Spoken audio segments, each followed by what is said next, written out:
Folks, just a casual reminder, we still have about 11 ballots. Thank you.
Please be back in the ballroom at 1:30 for the afternoon session. That is 1:30. Thank you.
Folks, we're going to get started again. We're just running a minute or two behind, but we'll be getting started. So please find your seats.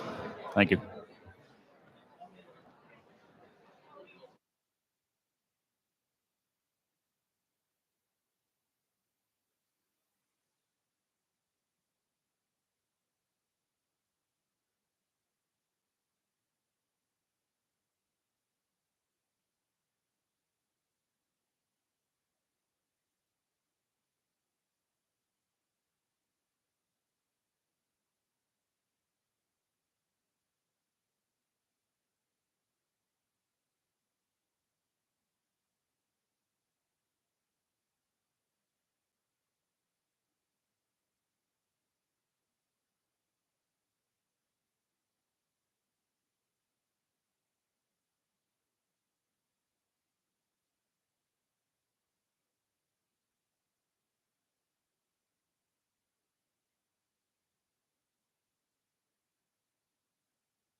Not that anyone can hear this. I call back into order the 150th Annual Diocesan Convention of the Diocese of Newark and call forward Deacon Pike to offer an opening prayer.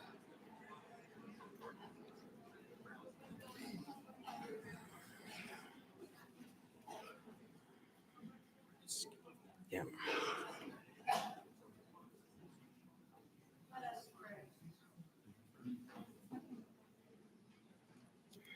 Try it again. Let us pray.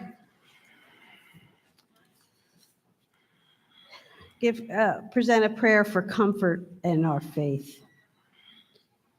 Dear Lord, in these days of uncertainty, sadness, even anger, we come to you with a heavy heart, seeking comfort. You know our sorrows and the burdens we carry. Help us find rest in your presence, even when we do not understand. Keep us safe from darkness, shield us from evil, and protect our faith. Surround us with your strength and guide us through this valley. Help us trust in your goodness, even when the path is unclear. Lift our eyes to see your light and give us courage and hope this day and forward on. We place our lives in your hands, trusting in your love now and forever. In Jesus' name, amen. Amen. The chair calls again Diane Salmons, Chancellor, to report on the Committee of Constitutions and Canons, which can be found on page P20 in your booklet.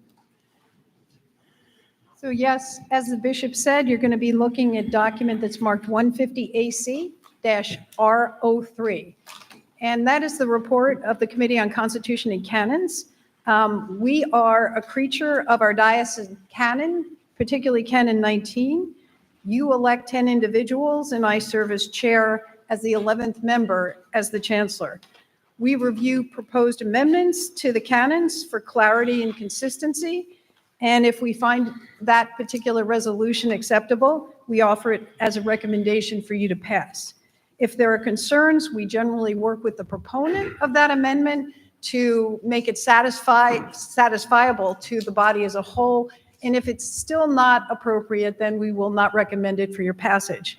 This year, we don't have any amendments to the Constitution and canons. Whoopee. Lastly, however, I'd like to have the folks that are on the committee to please stand and be recognized. Anybody here? John, I see. Other folks? Thank you. Next, I introduce Mr. Tom Bisdale from Grace Church Westwood and Chair of the Resolutions Committee to report to convention.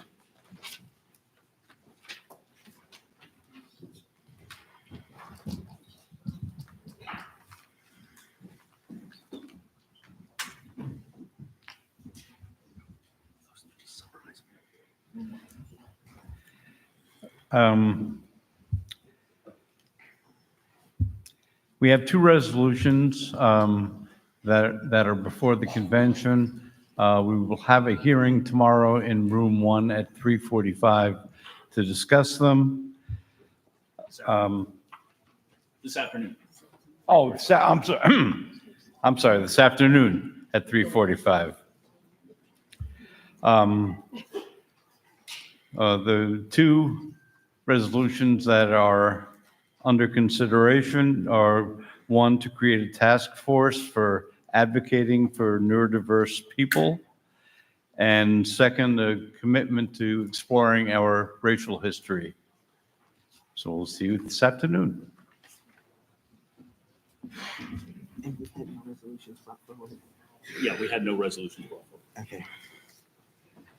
Now we'll change this. Okay. And I call forward John Gard, President of the Trustees of the Episcopal Fund and Diocesan Properties, to provide their report.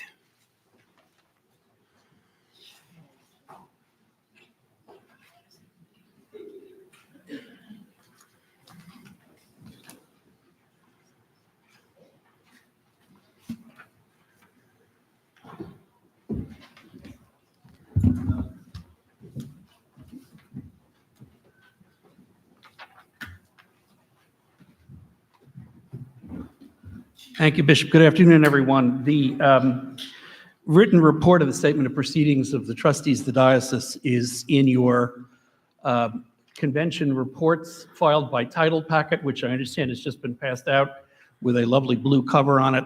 I commend it to you for review because there's a lot of interesting and useful information in there about what the trustees do and the assets that the trustees hold. And you should take a look at it at your leisure. Can I have my colleagues on the trustees who are on the floor today stand up and be recognized, please?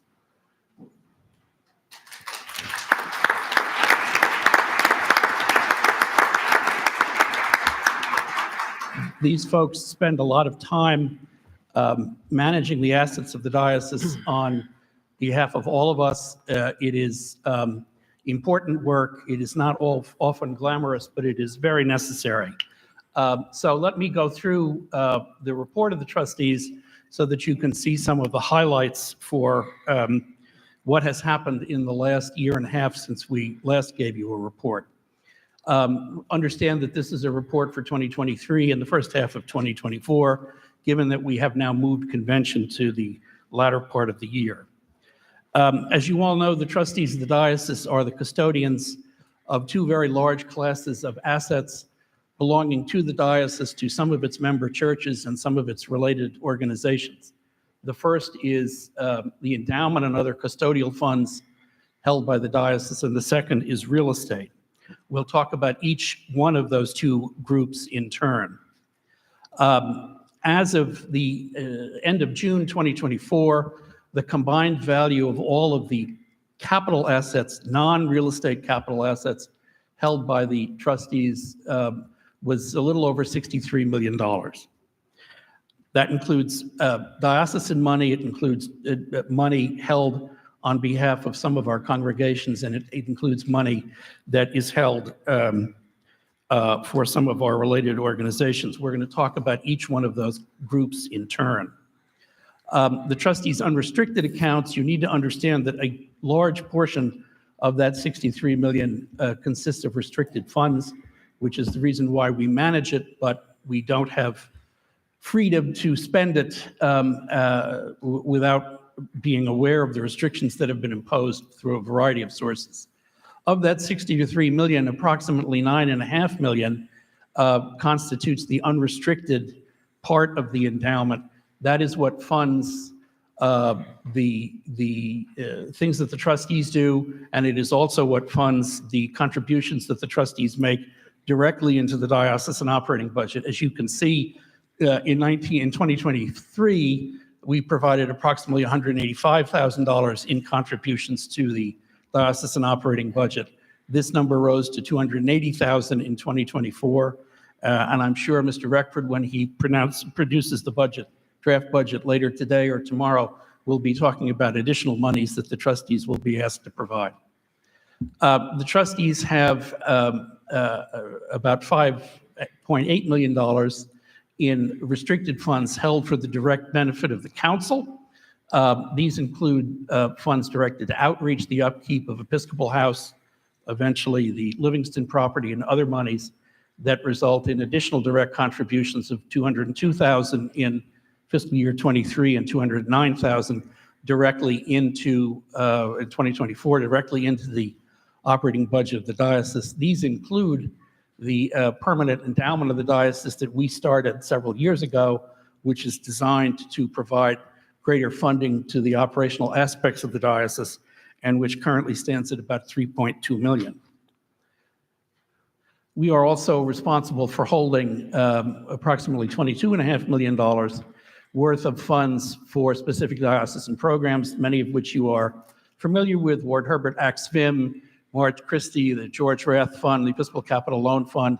These are funds that we manage and hold with distributions from them in gross numbers approved by the trustees, but actual funding, Ward Herbert roofs and boilers, Axe Vim programs, Episcopal Capital Loan Fund, capital improvements made by the various diocesan funding boards, some of which you all sit on.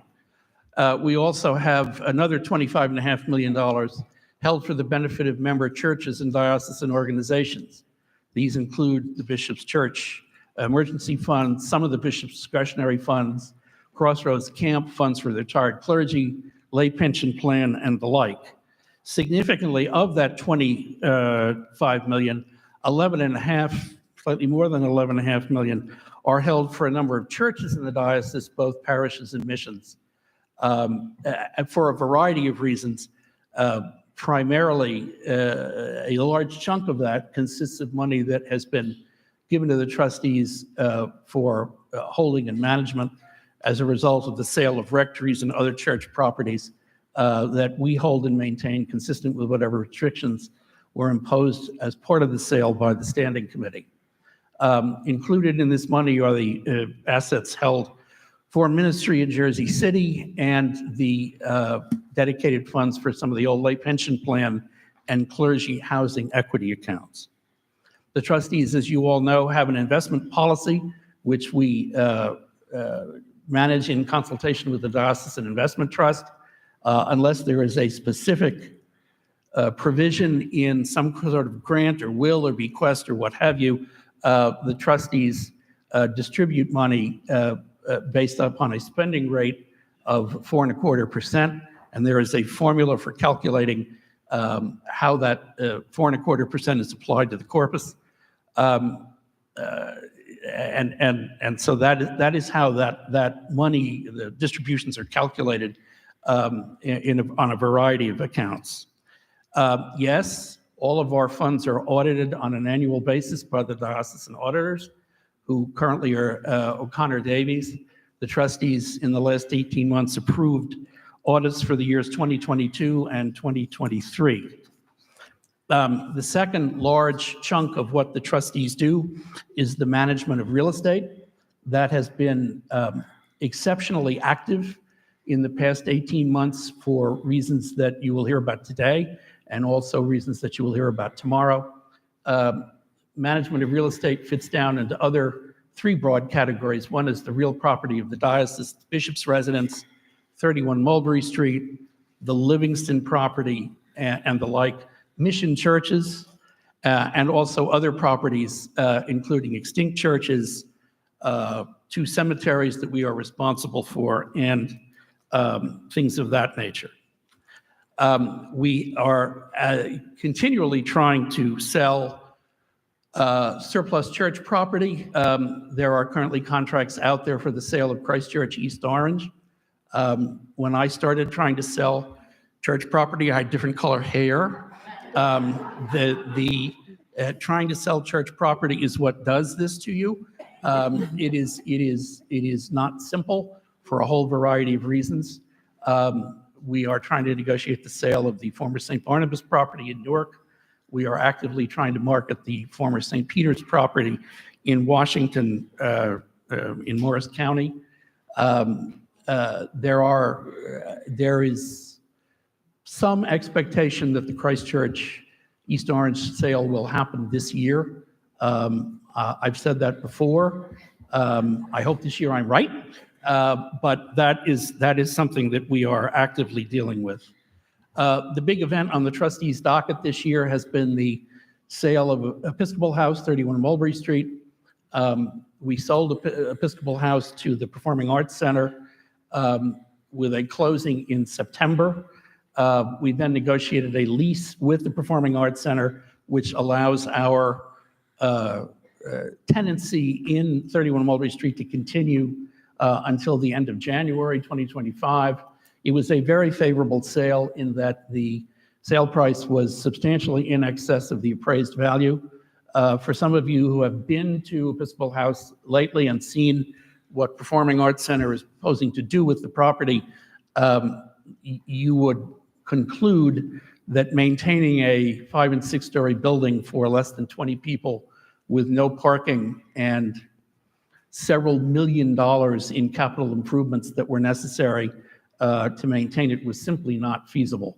So the transition out of 31 Mulberry Street is underway, and you'll hear more about that tomorrow when Deacon Solwadell and I put on an interesting dog and pony show for you with pictures of what's going on over in the Livingston property.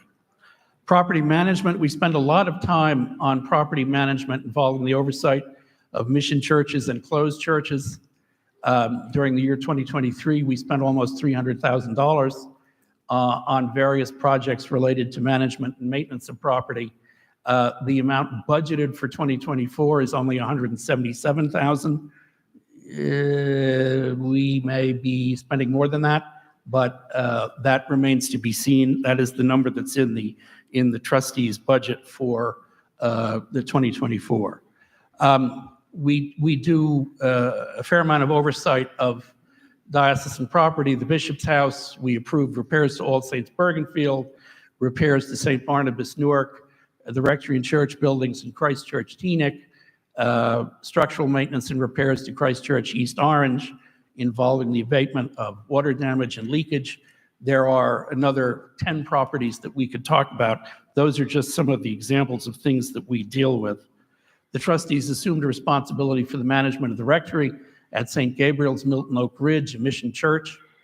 In addition, we continue to manage and oversee the former St. Barnabas property and the continued use of the All Saints property, both of which are on the sale list. We maintain cemetery properties in West Orange, the former St. Mark's Cemetery and the former Christ Church Belleville Cemetery in Belleville. We, several years ago, created a permanent endowment, if you will, of about $375,000 to maintain and care for those properties on a going forward basis. One of the things that the trustees have gotten very heavily involved in and will continue to do so as part of the move from 31 Mulberry Street is records management. For any of you who have been in the basement of 31 Mulberry Street, I hope many of you haven't, you will see lots of filing cabinets and boxes and 150 years worth of records. As a diocese and as trustees, we have an obligation to ensure that all of those documents are maintained and secured. Some of you may say, well, what difference does that make? I will tell you, when St. Swithin's calls and says, do you have, can you find, can you get, does it exist? The deed, the tax exempt certificate, a survey, incorporation papers, standing committee consents, the list goes on and on. We try very hard to see, first of all, if those documents exist. Sometimes they don't. And we try very hard to find them so that we can provide a service to our member churches. If we can't find them, then it ends up on my desk because we have to go out and spend money to see if they exist. Largely through the work of Mr. King, and you will see some of this tomorrow, we have at least collected all of the materials, or we think we've collected all the materials related to particular churches and organizations in one place, so that we have some confidence that when somebody needs the records for St. Swithin's, we at least know that they are in one collection of bins or boxes or something like that. Those will all be moved over to the Livingston property. And one of the phases of the move to Livingston, which we're going to try to get our hands around next year, is a more effective and efficient way to store and manage all of those records, because it's a necessity that we have to deal with. John King has 684 bins in the basement? Yes. And if you ever want to see them, they're very pretty. They are better than the old rusting filing cabinets that are taking their place. And so all of that stuff is going to get moved to Livingston, and then we're going to try to come up with a more rational way to deal with it. We continue to lease the old St. Thomas Vernon property to a Bible chapel out there that are very good tenants and take very good care of the property. We are frequently involved in congregational issues. Here are two examples. We just approved the refund of some monies from the old Clergy Housing Equity Fund to the people in Grace Westwood. We have voted to act as a guarantor for 2 loans to All Saints Glenrock for the, yes, thank you, Reverend Collins, for the rebuilding and renovation of their day school, which was a very important part of their congregation. They have a very, very comprehensive plan for rebuilding that, and the trustees are acting as guarantors of that loan. These folks are the members of our diocese who served as trustees of the diocese in 2023 and the first half of 2024.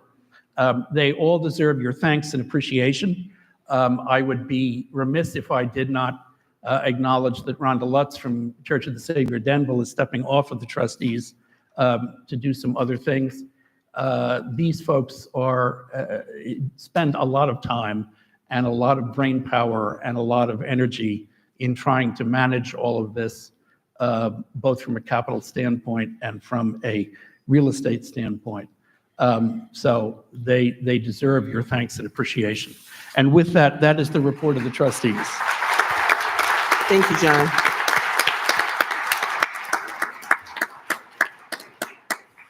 I call upon our election supervisors to announce the results of the first ballot.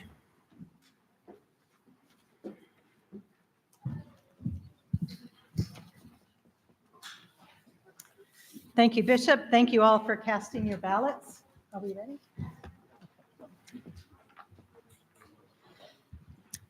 The first results are Axe Vim Lay class of 2027. Don McGowan had a total of 200 votes and is elected for the class of 2027. Eloise Monzillo Harris, 195 votes, class of 2025. Denise Nelson, 205 votes, is elected to the class of 2027. Arnold Pinato, 198 votes, class of 2025, and Janet Portia, a total of 204 votes, class of 2027. We have an election. Hello, and for the disciplinary board, we have the Reverend Dr. Elaine Ellis Thomas with 111 votes elected to the class of 2023, and the Reverend Diana L. Wilcox with a number of 107 votes and not elected to that office.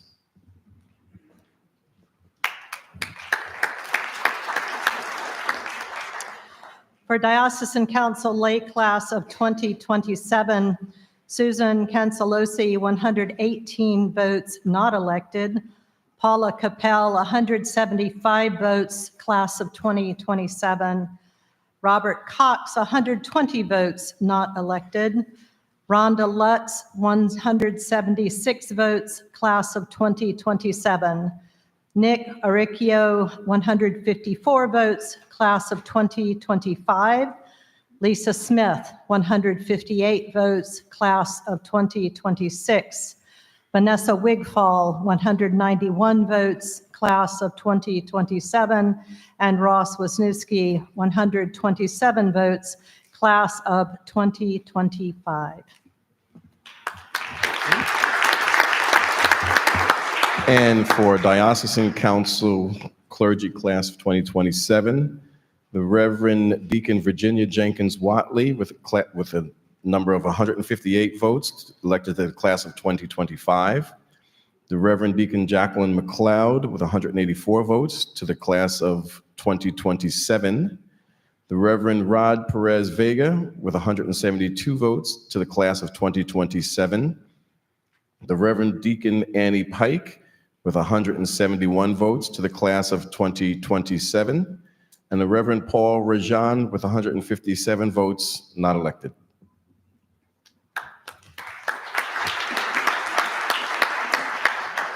And for the Board of Trustees, class of 2029, John C. Guard, 154 votes, not elected. The Reverend C. Melissa Hall, 169 votes, class of 2029. The Reverend Beverly Huck, 158 votes, class of 2029. And Geraldine Libengood, 162 votes, class of 2029. Thank you all.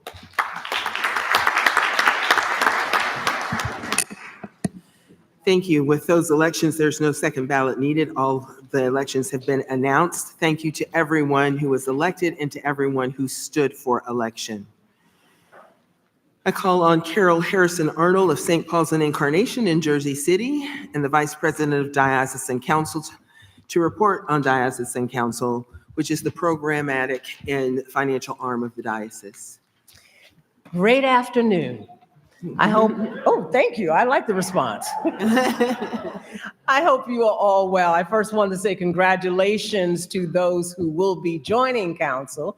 I will not be there. I hope the work will be rewarding and meaningful and that you find joy in it. After seeing this morning's presentation of what we have done as a diocese for the last 150 years, I feel even more privileged to have served as Vice President of Diocesan Council and embracing our bold faith in action. We know what we're doing.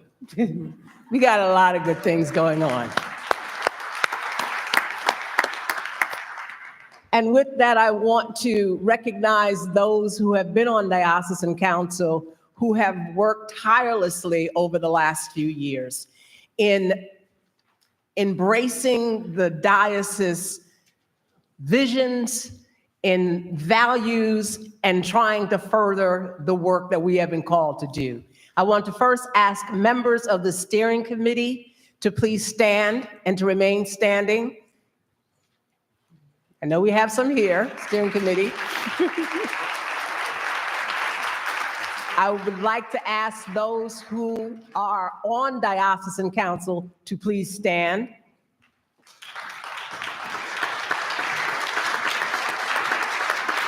and to thank them for all the work that they have done. When I finish, John is going to recognize those members of Diocesan Council who are moving off.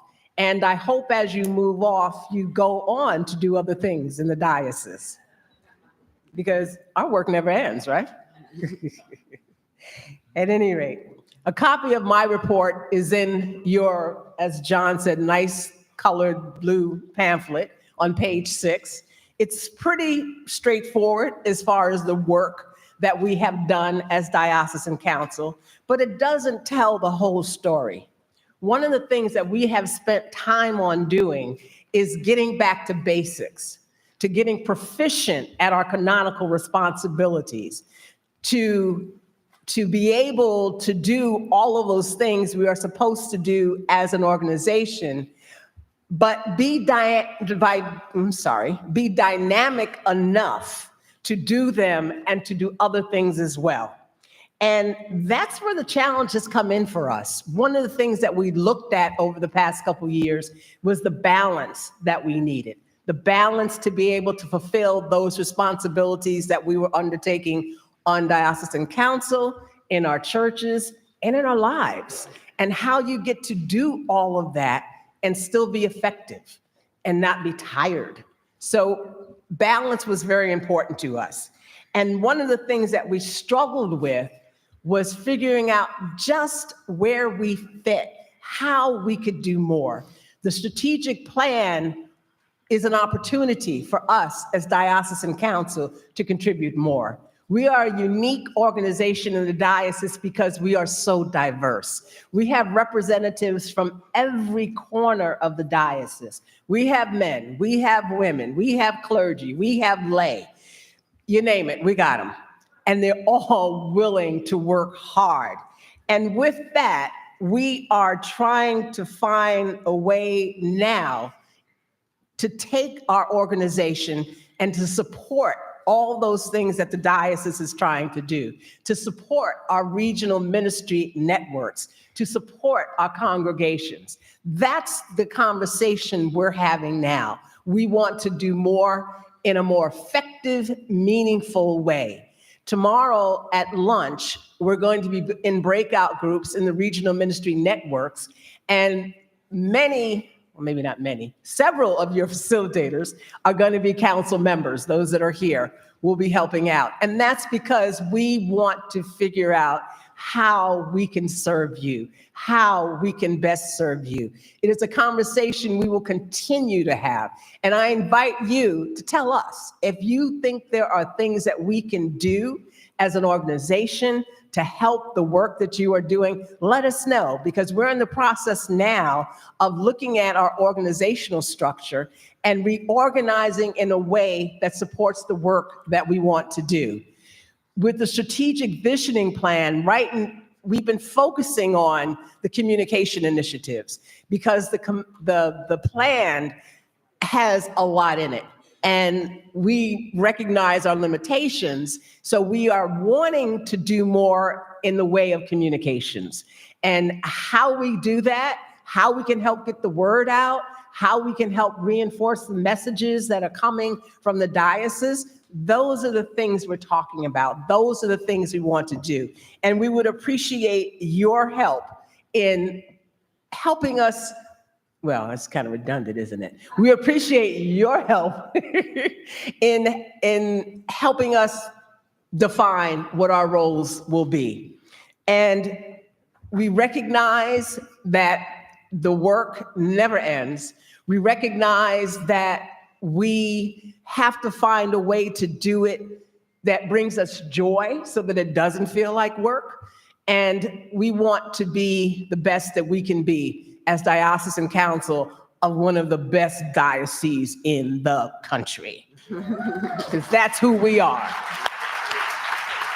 So with that, I'm going to ask John if you could read the names of those who will be leaving us so that we can thank them as well, and to thank you, and to hope you will let us know what could we be doing?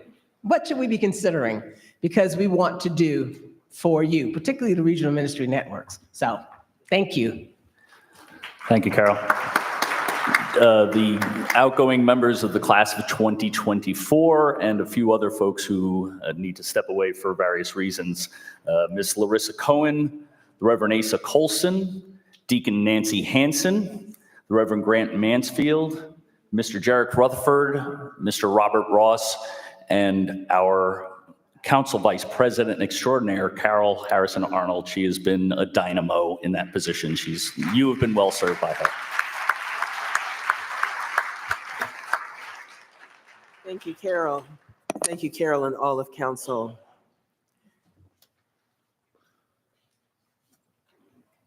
I invite Katie Ong, our visioning consultant, to come forward and discuss with us the strategic visioning plan. Oh, Yeah, sorry. Missed one. I invite Canon Wright and Canon Clark to come forward to introduce new clergy.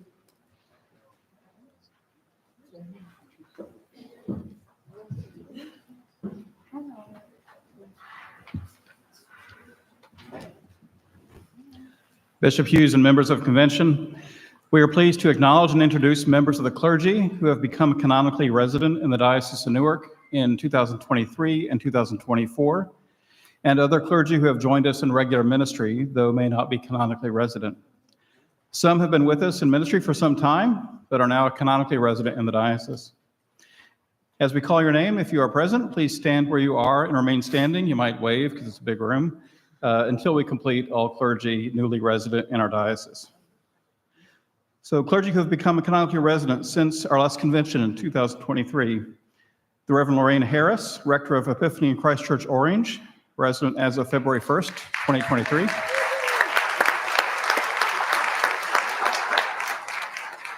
The Reverend Paul Rajan, Vicar of Good Shepherd Wantage, received into the Episcopal Church from the Church of South India, February 4th, 2023. The Reverend Christopher Streeter, priest in charge of Christ Church Newton, resident as of March 24, 2023. The Reverend Deacon Gail Kirtland, Deacon of St. Mary Sparta and Messiah Chester, resident of May 1st, 2023.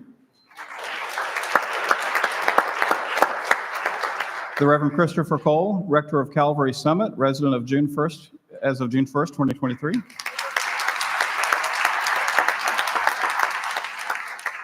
The Reverend Billy Adams, non-parochial clergy, resident as of June 29, 2023. The Reverend Asa Colson, priest in charge of Grace Nutley, resident as of December 15th, 2023. The Reverend Deacon Jacqueline McLeod, Deacon of Christ Church Bloomfield Glen Ridge, ordained on April 13th, 2024.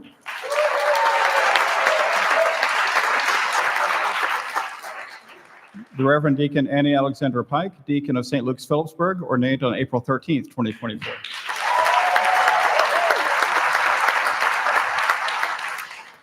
Other clergy who are new to the diocese, not canonically resident.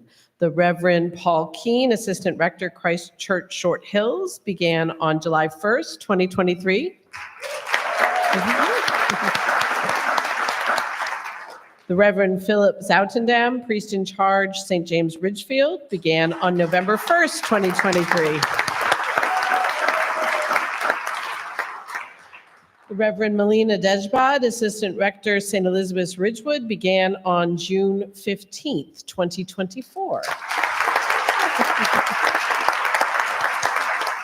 Thank you. You may all please be seated. We also want to acknowledge, and it is our privilege to acknowledge, those clergy who have retired from their faithful ministry in this diocese since our last convention. Though many continue to serve in various ministries, it is important to mark this threshold. As we call your name, if you are present, please stand and remain standing until I have called all those recently retired. The Reverend Elizabeth Wigg Maxwell, priest in charge, St. Andrews Harrington Park, as of May 23rd, 2023. The Reverend Pamela Bacall, Rector, Grace Nutley, as of July 31st, 2023. Who's going to take your picture? The Reverend Dr. Cynthia Black, Rector, Redeemer Morristown, as of November 5th, 2023. The Reverend Candace Sanford, Rector, St. John's Montclair, as of March 31st, 2024. We also note with love that the Reverend Kevin Coffey is anticipating his retirement as rector and departure from Atonement Fairlawn at the end of December this year.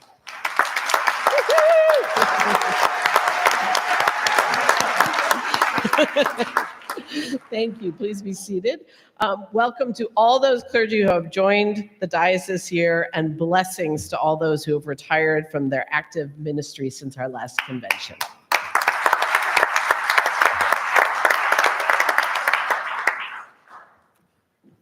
Okay, and now welcome back to Katie Young, our visioning consultant, to talk with us about the strategic visioning plan. Great, thank you. Now it's my turn. All right, I have a few slides to show you. Thank you for welcoming me back. It's been a while since I've been back here. So I've been working with the diocese for the last 2 years, since the fall of 2022, on this plan. And I want to show the team members here. This is the strategic visioning team, and I want to thank them. They were ably led by Janelle Grant and Mark Collins. And so thank you team. I worked them really hard, to the point that I still feel a little bit bad about it. But they jumped right in with gusto and did an amazing job. The first assignment I had was go out and talk to every congregation and do a listening session. And they did. We ended up talking to people from 70 of the congregations, which was fantastic. But I also want to show some of the other teams that we had. And I want to thank, I haven't had a chance to thank everybody publicly for this work. It was a really big job, and they did an amazing job. And I wanted to also show that there were a lot of people involved in this. It represents people from all over the diocese, and really was an effort that was from people in our local congregations. It wasn't a top-down plan. It was really developed by everybody in the congregation. So thank you for these groups who did all that work. I'm sorry, the formatting didn't come out. Sorry about that. So this was the process. As I said, we met in the fall of 2022 and had these visiting sessions. And then we took all of that information and figured out, what are the priorities? What are people mostly talking about? And what do we need to focus on for this plan? Also, using the language we heard from you coming out of those conversations, we developed some mission and vision statements that would guide the work. Then in March of 2023, we formed those 4 working teams, each one around one of the priorities. And those groups met over the course of 2 months and developed goals and initiatives, which I'm just going to run through the goals quickly here today. And then we spent the summer, which was the sabbatical summer, as you may recall. We finalized a few of the details then, presented a version to Diocesan Council in September of that year, got their feedback, made some more revisions, and then presented them the final recommendations in November, last November. So these are the priorities: children, family, and young adults. Oh, I also want to mention that a list of this is on page 65 in your booklet, so you can read along or go back to that for future reference. So these are the 4 priorities. We're calling children, families, youth, and young adults first third of life. It's a little bit shorter, less of a mouthful. And it's really talking about evangelism and formation ministries for that group. Congregational collaboration. How are we working together to strengthen our ministry and to strengthen what we're doing out in the world and to work with our smaller congregations? Communications and technology. How are we communicating with each other? And then how are we communicating what we are doing and what we stand for to our wider communities? And finally, justice for people and planet. It's working together on justice-driven gospel issues, gospel-driven justice issues at both the local level and also the regional state level. Okay, next, here's our mission. This is what we came up with after talking to you. There are 3 parts to the mission. Join us, which is an active invitation to others to come be a part of what we're doing. In following Jesus Christ, meaning we form each other and we work together, and how we work together in our Christian faith. with bold acts of justice, peace, and love. It's what we do together as followers of Jesus. And as we meet the mission, we create our vision, which is a world transformed where all creation knows God's life-changing love. And I like that word, all creation. It's really about everything that God's created, and that's what we're honoring. Okay, so here are the goals. Here are the goals. There are 3 that fall under the first part of that mission statement, join us. 2 are communications, and Nina's going to talk about that in a minute, so I'm just not going to mention them because I don't want to steal her thunder. But the third one under this goal area is for the first third of life, and it's meeting families and emerging adults where they are by offering new ways and places for them to serve. The next set of goals is under the middle part of our mission statement in following Jesus. The first is to elevate the importance of ministering to people in the first third of life age group. So that's got to be more important both at the diocesan level and at our local congregational level. We also want to explore new ways to do church, including collaborating. And we want to build the capacity of our lay leadership to engage in new church models. This is especially important as more congregations are lay-led. And then the third set of goals are around that last part, with bold acts of justice, peace, and love. As a diocese, we want to identify 2 or 3 key issues and engage in advocacy, again, a regional and state level, as well as a local level. Well, I'm sorry, this will be at the regional level. We want to inform all congregations and their members of immediate opportunities and actions to take. So if something's happening, we want to get the message out to everybody quickly on what to do and how to participate. And the third is have all congregations commit to learn about and discern at least one issue. So we're asking folks and the congregations to think about one issue that you want to take on. And we do a lot of work that's for serving an immediate need, but we want to really think about what is the underlying reason for this need and how can we address that in our communities. Now, each of these 9 goals has 2 to 3 initiatives that help us address them and get to meeting those goals. And we're in the midst of implementing the first round of initiatives this year.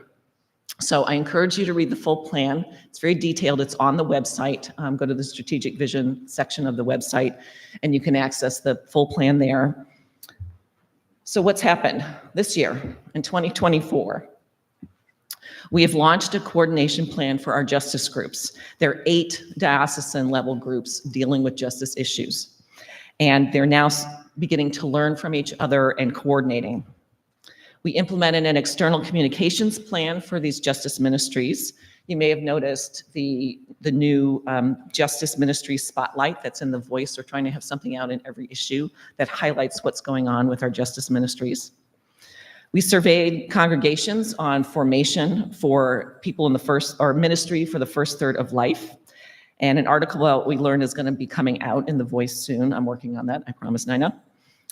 We're forming a new first third of life commission. It's growing out of the current Diocesan Youth Commission. There'll be more about that you'll hear tomorrow. We've launched an effort to promote congregational collaboration. So you'll be hearing more about that in the coming weeks. And because our Justice Commission leaders have been meeting together, we're now in the process of reorganizing those ministries because we found there are similar challenges between the groups. There's a lot of crossover in mission, there's crossover in membership, and they want to be able to coordinate better and do this work together. So what's next in 2025? This is a part of what we're going to do next year.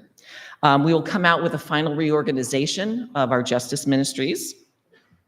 We're going to push out a communications survey. And again, Nina's going to have more about that in a minute. We're going to form a communicators group. We're going to continue to promote the congregational collaboration because we want to normalize it. We want to make it something that every congregation does. We all work together. We're going to convene that new commission on the first third of life. And we're going to identify some staffing support for that ministry. So that's a lot of information to throw at you. So you might be thinking, well, what can I do? How can I get involved? Well, here are a few things. The first is complete the communications survey. Again, Nina will talk about that. Share communications about the strategic vision with your local congregations. And I promise we're going to make that easy for you to do. We're going to give you some tools that you can put things in your bulletins, you can put things in your newsletter that shares information about what's happening with the strategic vision. Participate in forums on congregational collaboration. In fact, there's a workshop this afternoon at 5 that Canon Peckham Clark and I are going to lead. And we've invited some folks who've been doing some collaboration to talk about their experiences and share what's been challenging and what's been fruitful for them. So we can learn a little bit more from each other about how to do collaboration. The next thing is to take advantage of some opportunities that are going to be coming up to work with your ministry peers. And I'm particularly talking to the lay folks here. We're going to try to have some forums for you to actually meet together, support one another, learn from each other, and be able to help you in your ministry. So, and the next thing is to get involved. There are going to be some new groups forming, and we'll have point people for each area, so you'll know who to contact. In the meantime, if you just want to sign up, you're so excited by all of this and want to sign up right now, please see me and I can feed your name to the correct body, and they can contact you. But we are going to be announcing some folks to contact in the next few weeks. I also want to thank Diocesan Council for their work on this and to move this forward and to get out and communicate about it. And I want to thank everyone who's been working on this thus far in 2024 to make this come to fruition. And I look forward to working with you. I'm going to be around until the end of June, helping get things moving along. So if you have any questions, just please reach out to me. I'm going to be here until about dinner, and I'd love to talk to you about it. And thank you so much. Thank you.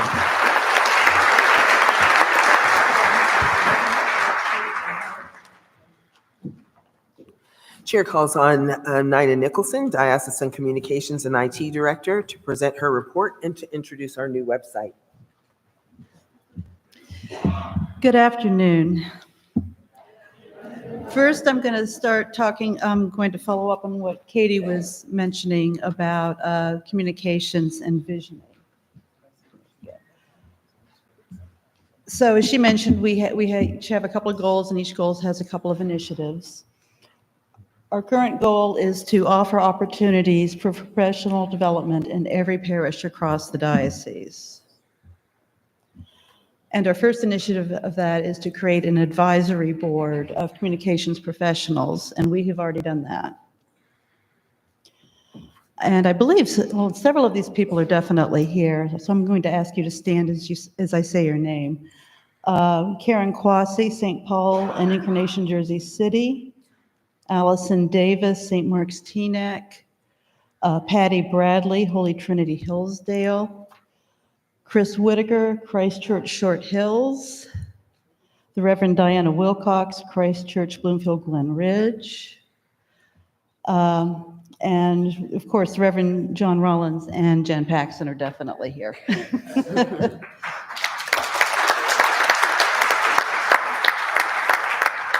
We were trying to figure out earlier how many diocesan conventions John and Jen have worked at, and it's somewhere north of 25, maybe as many as 29.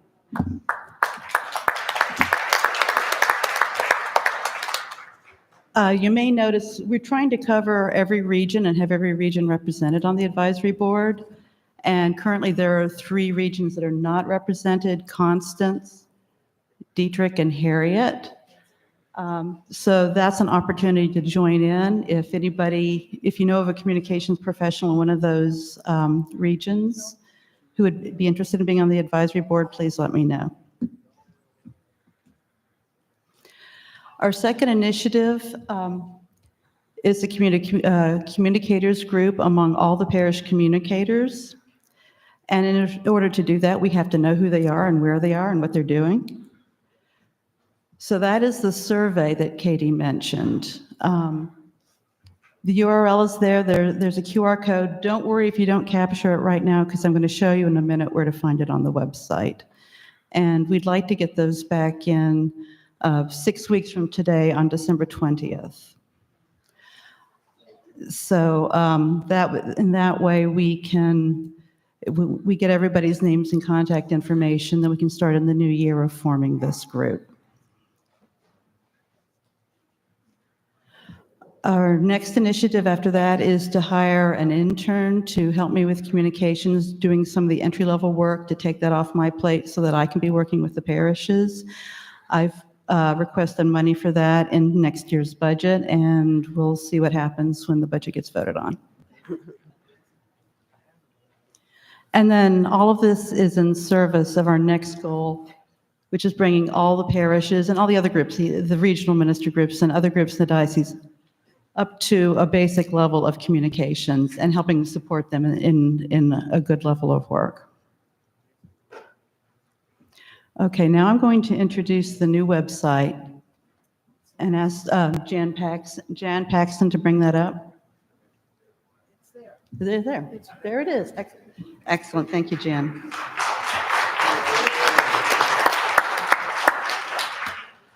So we launched the new website on October 10th after many months of work and discernment. And the new website is developed in WordPress, which is a change of platform for us. Jan, if you could, the about, if you could show the about, excellent. Okay, that font is kind of tiny even on the screen, unfortunately. I particularly want to show you the leadership directory. Instead of having multiple different directories for different groups of people, we have one directory for everybody. You can search it by name. Jan, if you could scroll back up. There's also a type field. If you could do the drop down for the type field. Right.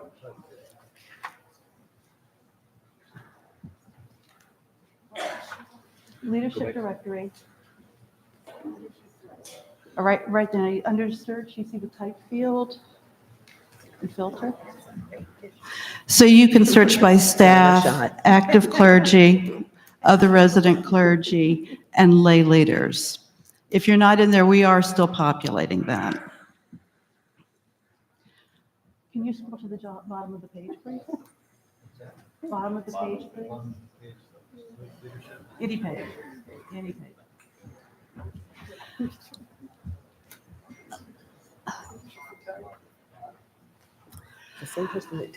Okay, if on the bottom of every page, there's going to be a link for clergy openings and for other job listings.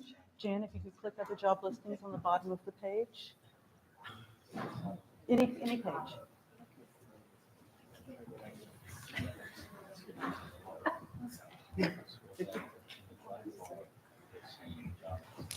Yeah, in the black bar at the very bottom of the page.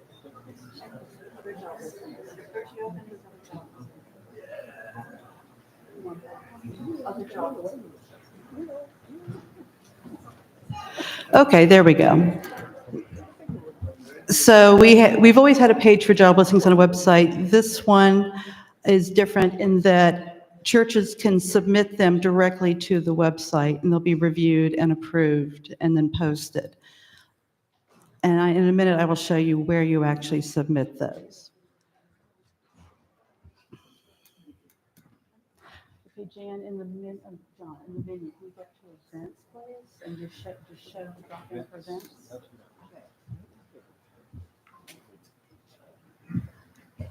Okay, next I'm going to talk about events, and you'll see that there, if you can read that small font, there's a separate page for each highlighted event, but at the top there's a link that says upcoming events. If you could click that, John.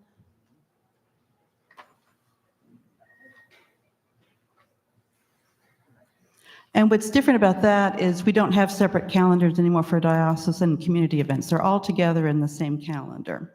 We did color code them so that diocesan events are blue and community events are orange. And again, just like the job listings, you can submit community events and then we review and post them. And our hope is that by having all the events together, it helps to highlight them in a better way.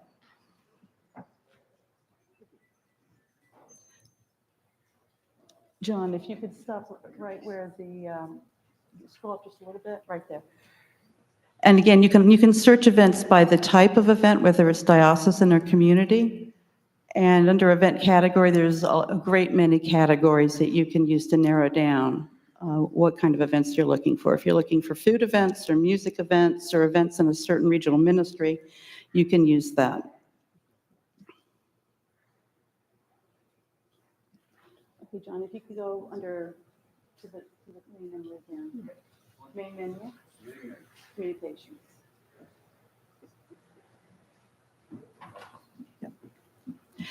So this is where you find everything related to communications, including the bishop's blog, articles, announcements, the e-newsletter, The Voice. What I really want to show you, though, is the bottom link, the Share Your News. If you want to submit a job listing or a community event, this is where you do it. And these are just very simple forms. I think some of you know that on the old website, you had to get login credentials from me and then remember your password and log in and to submit your events. There's none of that anymore. It's just a form. You fill it out. It comes to me and Randy, and then we review it and we post it. There's also information how to submit items to The Voice. There's guidelines if you have a death in the diocesan family notice that you want to send. And there's a page where you can sign up for the Newark list or a regional email list. So that's the place you want to go. Anytime you want to get your news out, you want to get it to me or you want to get it out to the diocese. Okay, the last thing I want to show you is the resource library.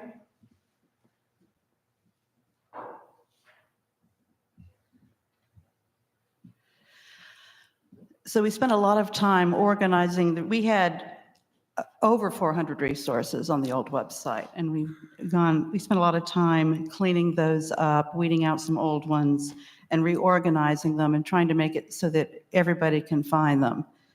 So John, if you scroll back up to the search bar. Yeah. So you can search for resources on any keyword. And then if you look at the yellow bar directly below that where it says top resources,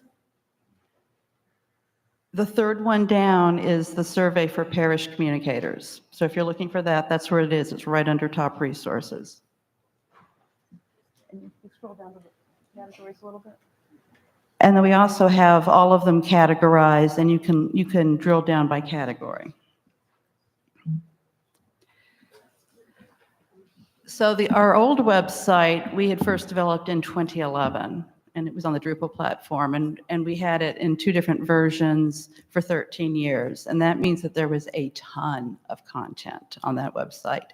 We have not quite migrated all of it over. We've migrated most of it. It's sort of like moving house when you move into a new house and not all the boxes get unpacked right away. That said, the old website is archived. Absolutely nothing has been lost. We have everything.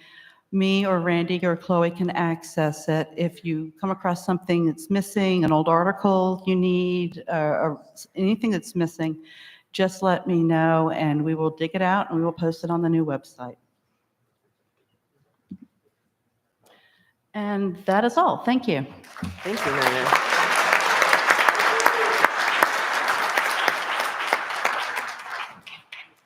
I call on the members of the General Convention deputation to address convention about the 81st General Convention.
Hello, everyone. My name is Cynthia Black, and I am the co-chair of your General Convention deputation.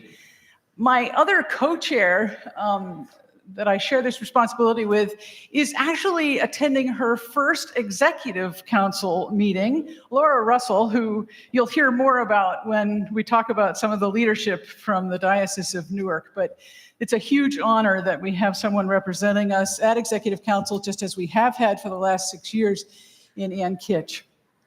General Convention is the governing body of the Episcopal Church. It's our legislature, a legislative body that meets every 3 years. It has the authority to amend the church's constitution and canons, adopt the budget, and even authorize changes to liturgical texts. In other words, it's the primary democratic body shaping who we are as the Episcopal Church. The fact that we are sitting here in Diocesan Convention is because as a general convention long ago determined that the Episcopal Church would be made up of dioceses, and each diocese would be represented at General Convention. When I was 31 years old in 1990, serving as an associate rector in this diocese, this body did something remarkable. Instead of electing a clergy deputation to General Convention made up exclusively of older, white, male, and probably straight rectors, it elected me. For all but one General Convention since, I have had the great privilege to serve as a deputy or alternate for whatever diocese I have been in. I am making the choice not to run again for deputy, though I will happily lend a hand as an alternate should I get elected. But I'm telling you this because I want to make a couple of observations before we have elections at next year's Diocesan Convention. First, it takes a long time to get to understand the nuances of how General Convention works and how to have an impact at the church-wide level. Second, it's important, to the extent that it's possible, to have consistency in our deputation. I think that Newark can have the greatest impact at the church-wide level when we elect people who are willing to put in the time and commitment over potentially many conventions to get that consistency. So thank you for the trust that you placed in me those many years ago. Some of the most exciting things I have done in the church have been as a result of that vote. Now it's time to let someone else have that honor. Speaking of which, one of our first-time deputies who has embraced the commitment to dig in and learn and have an impact, Jules Quelly, is here to help you understand how the legislative process works. Thank you, Cynthia. Good afternoon. I am Jules Quelly from St. James Hackettstown, and I'm here to talk to you about resolutions. A deputy's chief function at General Convention is to drive forth the legislative process, and resolutions are the vehicle used to call convention to take specific action. Deputies study the resolutions on home turf long before we take our seats on the convention floor. Some of us also submit resolutions and work on or with committees to see resolutions to completion. Resolutions to General Convention can only be submitted by bishops, dioceses, committees, and deputies. If you feel called to propose a resolution to General Convention through one of those channels, important questions to ask yourself are these. Does this resolution ask for clear, tangible action? Is this a new topic, or are we trying to reinvent the wheel? And is this resolution realistic? Your General Convention deputation is always happy to discuss potential submission of your resolution to General Convention. Back to you, Cynthia. One of the most significant changes to our liturgy at General Convention actually came about through a constitutional change, whereby we modified the definition of the Book of Common Prayer. Owing to technology and things like the cost of reprinting the prayer book whenever a change is made, the Book of Common Prayer is now not exclusively a book. According to the Constitution and canons of our church, it is now understood to be, quote, those liturgical forms and other texts authorized by the General Convention, end quote. What didn't change is that the words of it are still required to be used in all parishes. If you'd like to see some of the resources available beyond the physical book itself, you can check out episcopalcommonprayer.org. We also added the Philadelphia 11 to our calendar and made a change to our catechism so that the definition of holy matrimony now reflects our canons and our reality. It will now say that holy matrimony is, quote, Christian marriage in which two people, and that's the change, two people enter into a lifelong union, making their vows before God and the church.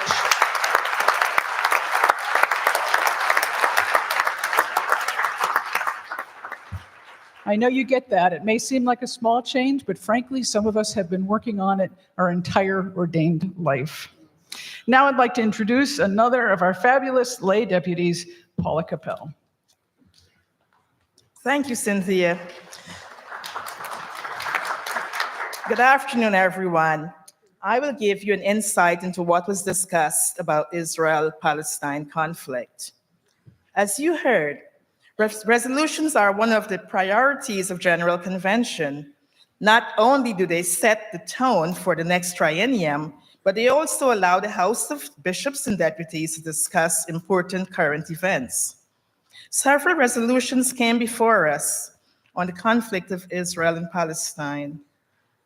This was only the second time in recent years past that the House of Deputies was able to have robust conversation on this topic. The views of the House varied, with powerful words speaking for peace, freedom, and to create a solution that allowed both peoples to live. Members of Newark deputation were in the forefront, not only helping to craft resolutions, but also in supporting them. These meaningful debates help the church formulate future policy. And now I pass you on to Anne. Thank you, Paula.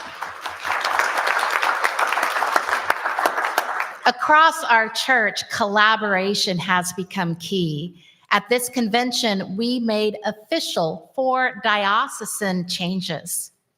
The 3 dioceses in Wisconsin, Milwaukee, Eau Claire, and Fond du Lac, after a few years of discussion, agreed to reunify as one diocese, now once again the Diocese of Wisconsin.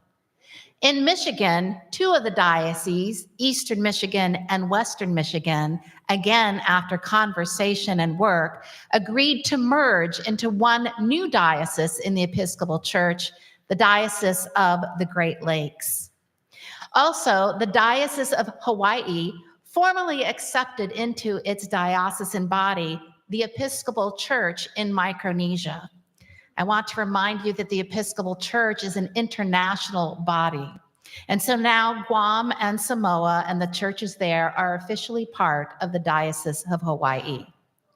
And finally, for me, one of the most moving parts of convention was when we recognized the Navajo Area Mission as the new missionary diocese of Navajo land, which now empowers them to elect their own bishop rather than having one assigned. And they are looking forward to soon electing their own indigenous diocesan bishop.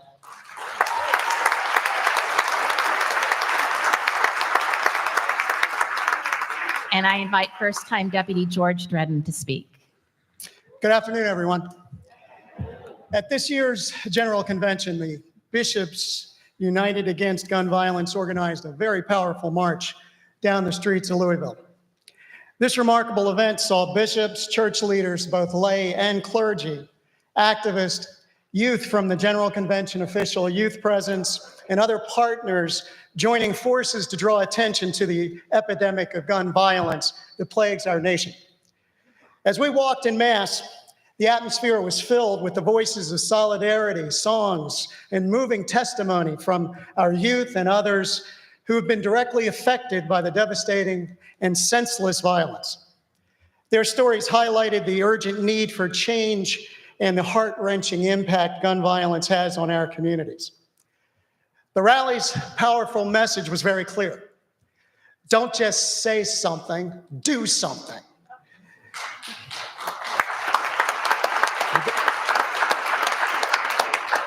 This rallying cry urges us as members of the body of Christ to take more direct and meaningful action to stop this madness.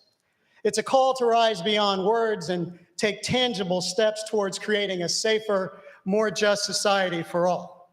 And so let us honor the courage of those who shared their stories by committing ourselves to action, advocating for change, and supporting those affected and working tirelessly to end the epidemic of gun violence in our country. And I will now turn it over to our youth delegate, Meredith. Thank you. Hi, my name is Meredith McKeever from Grace Madison. Hi, Mother Susan. And I was chosen as a member of the official youth presence to General Convention. 18 youth from across the church were selected, and I was one of 2 representatives from Province 2. We first met in February to learn about convention, our roles, parliamentary procedure, how to navigate a church iPad, and how to effectively use our voices. Since we couldn't vote, our ability to speak to the House was the only way that we were able to influence decisions. One of the most powerful moments of convention for me was when we noticed that the delegations in front of us, mostly from Central and South America, couldn't log into the voting system because of the language barrier. So my friends and I drafted a point of order in both English and Spanish, and we all stood behind our friend Gonzalo as he read the address to the entire House of Deputies.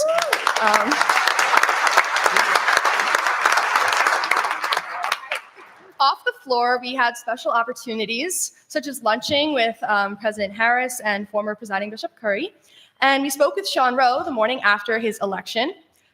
We gave speeches on our hopes for the future to both houses, and we attended the revival at the KFC Yum Center. Overall, convention shocked me as a little bit of a political atmosphere where I found kindred soul church nerds, as President Harris so lovingly calls us. I felt that all the conversations, the controversial ones, were really handled faithfully, and the church's future is looking bright. Thank you. And now Grant. Good afternoon, Convention. I'm Grant Mansfield. I'm also one of your first-time deputies to General Convention. One of our great joys and responsibilities at Convention is election of our church-wide leadership.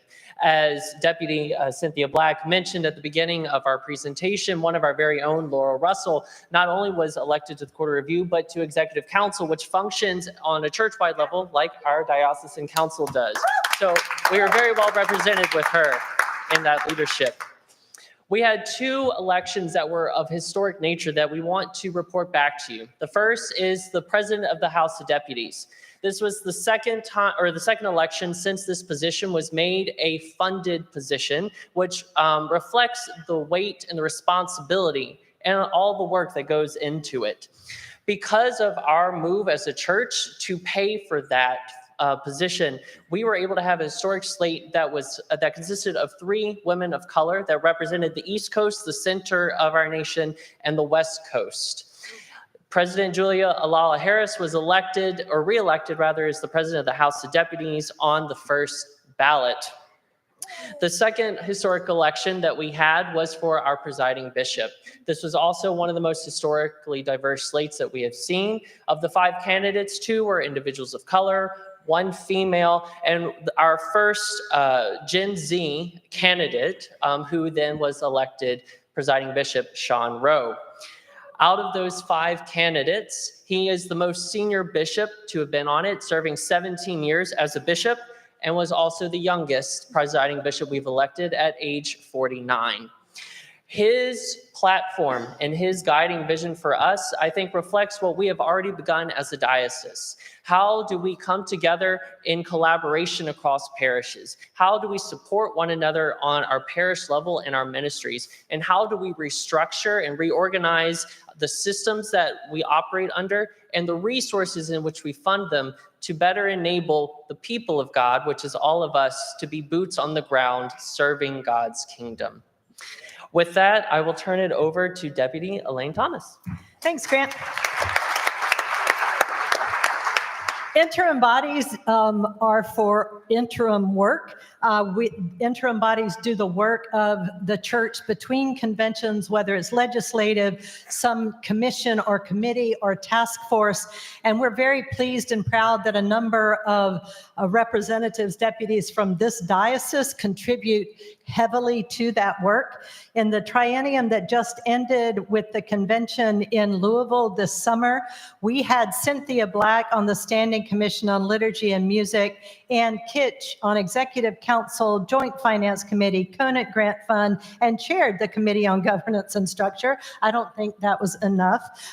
Laura Russell was on the Court of Review, the interim body to oversee anti-harassment best practices, and the Title IV Legislative Committee. George Dredden did Social Justice and U.S. Policy, Grant Mansfield, Evangelism, and the Future Church. Lynn Weber was on the Task Force on Creation Care and Environmental Racism, and Diana Wilcox on the Committee on Corporate Social Responsibility. While there are still appointments being made for the current triennium that will culminate in the next General Convention, we do know the following. Cynthia Black will continue on the Standing Commission on Liturgy and Music. Laura Russell, as has been mentioned, is on Executive Council and Court of Review. And Kitch continues on the Conant Grant Fund, and Bishop Hughes is on the Court of Review for bishops. So you can rest assured and be proud of the fact that those deputies that you elect from this diocese are doing the work you sent them to do. And now I'll turn it over to Janelle.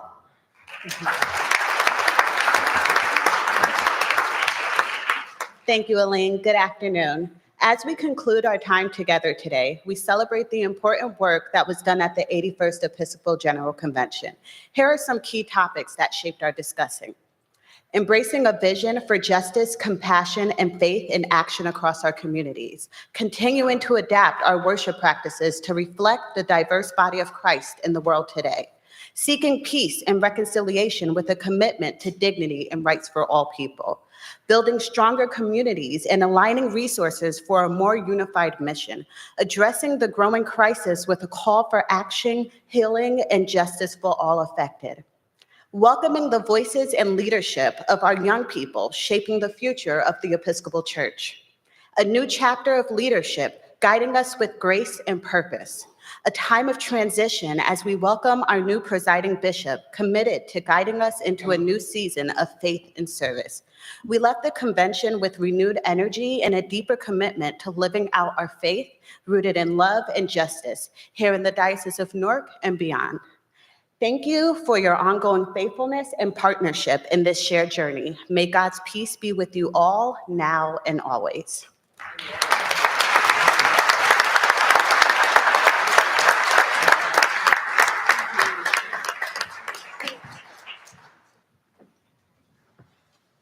Thank you. And I invite Anthony Briggs from Crossroads Camp and Retreat Center. He's their executive director, to talk about the camp.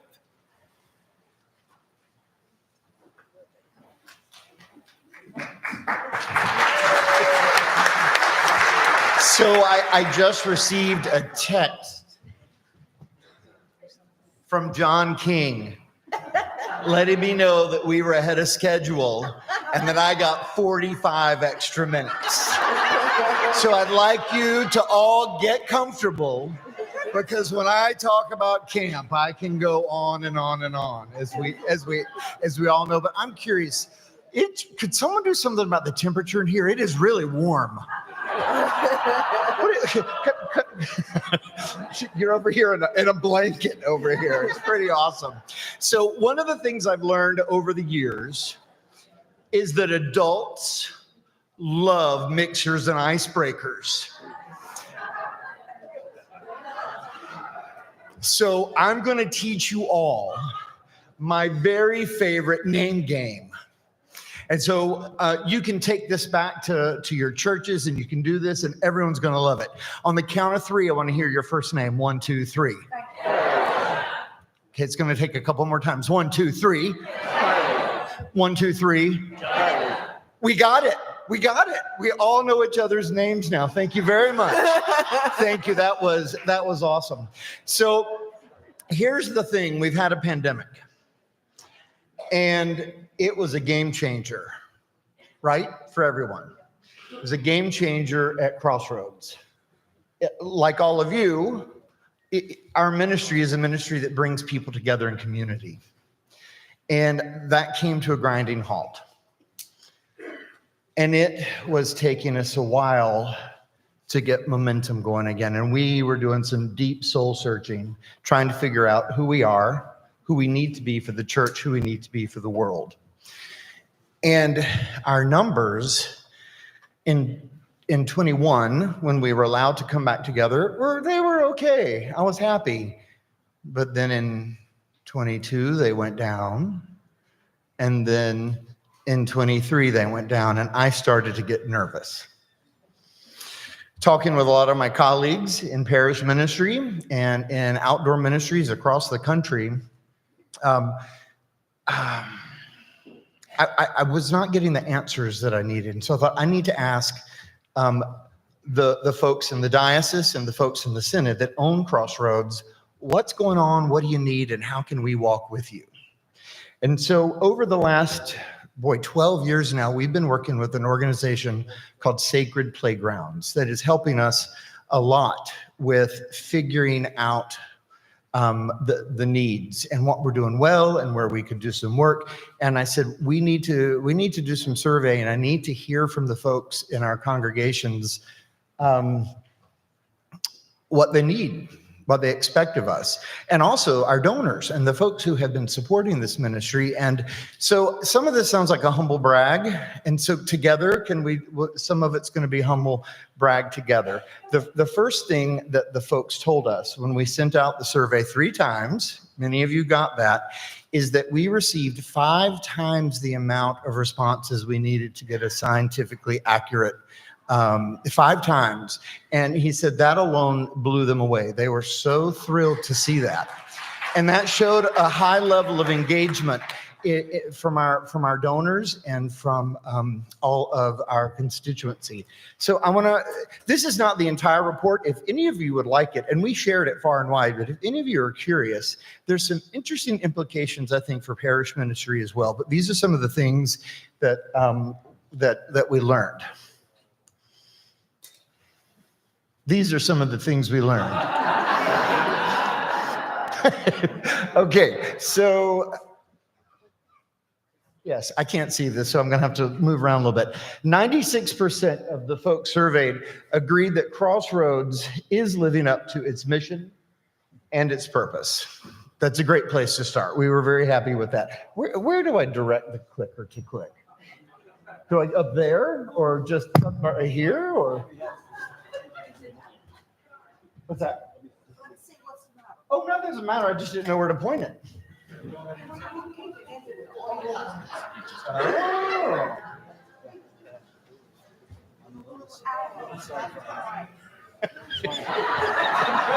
I live in the woods. I don't know these things.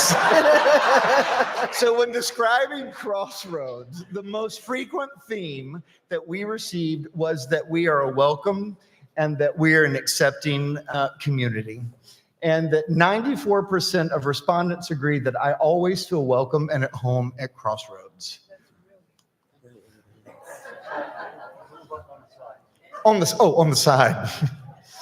There you go. 95% of our guests agreed that Crossroads consistently has high quality summer staff. And this is where you come in. Guess what? I'm looking right now for high quality summer staff. I say this every year, and you come through every year, direct them our way. You all know someone who would be an amazing role model for young people. So think about that and discern that and get in touch with me.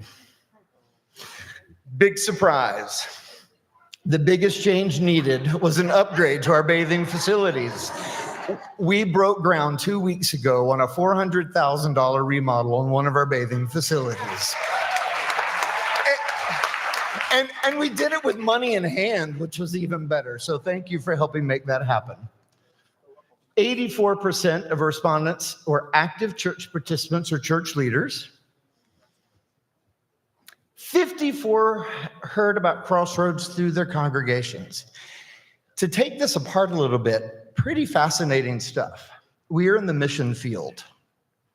We have so many young people who come to camp every year who are unchurched.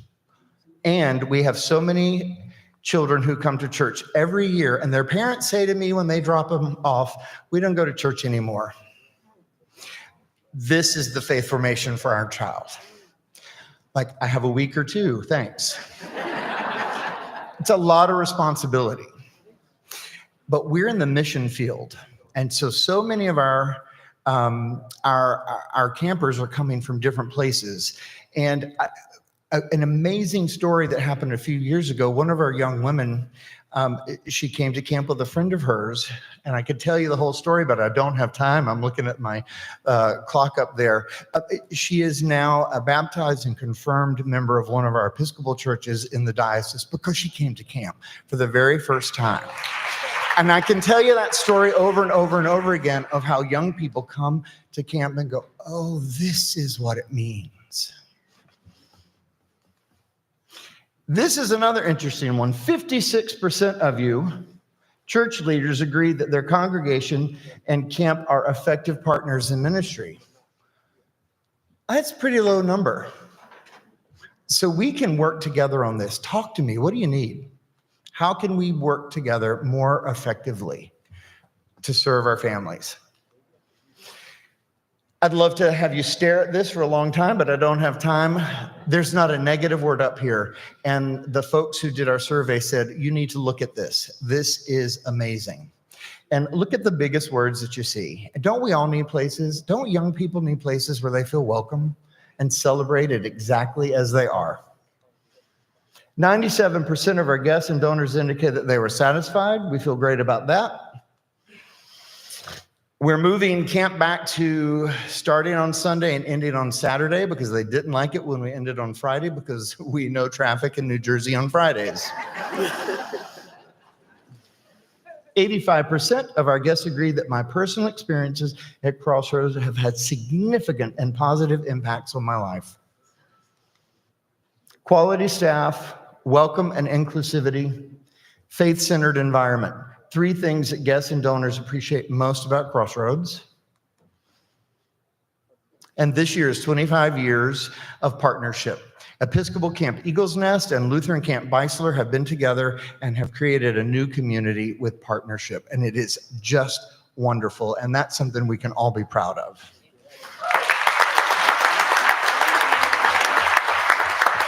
So you're the shareholders, and I wanted to report to all of you how things are doing and what we've learned. And guess what? The summer of 24, we grew by 51 new campers over the summer before. So the trend is starting to go up, and we're doing that together. Go home, not right this second. Go home and invite your congregations to really think about how do we get more people to camp? All ages, year-round, but summertime. How do we get our kids to camp? Parents are afraid to send their kids to a place they don't know, so come and visit.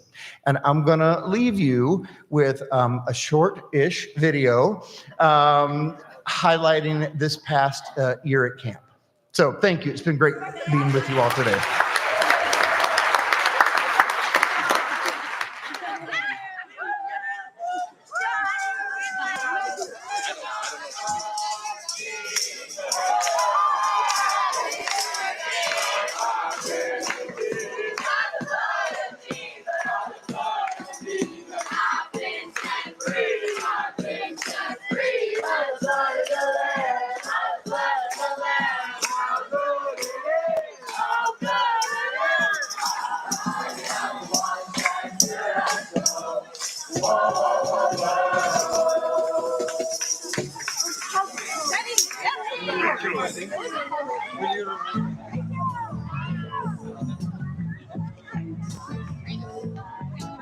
I know some churches, they're like, oh yeah, God wants us to do this, this, this, and this.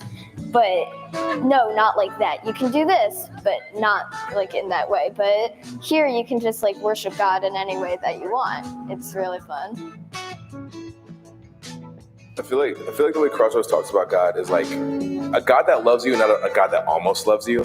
You know what I mean? Like, you don't have to do anything to earn it. You don't have to do anything. Like, you are good because you exist and you're good because you're here. That is the message I've been hearing for the last 10 years. It's the best place because like you just come here and you're immediately happy. Like it's like whatever trouble you've had outside, like at your home, like at school, like it just goes away here because you know you have these friends and you will make these friends that will stay with you.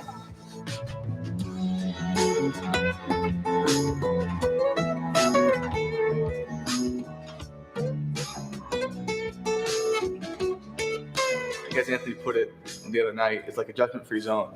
So you don't really have to fear that anybody's going to be mean to you or anything like that. You can just sort of feel confident that, you know, everybody's got your back here at camp.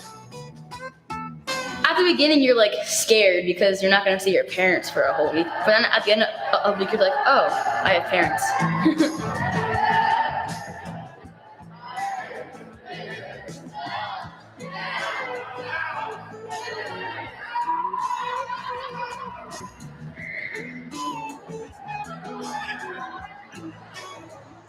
Something really valuable about Crossroads, and it has taught me a lot, is that you can have a lot of fun not getting into bad things. You can have a lot of fun creating good environments, but here at camp you really have the freedom to be yourself, and it teaches you about boundaries, it teaches you about how to handle your emotions well.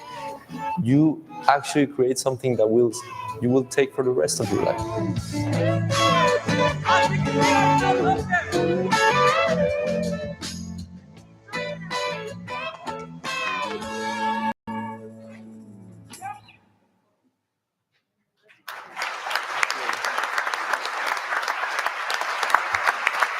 Thank you.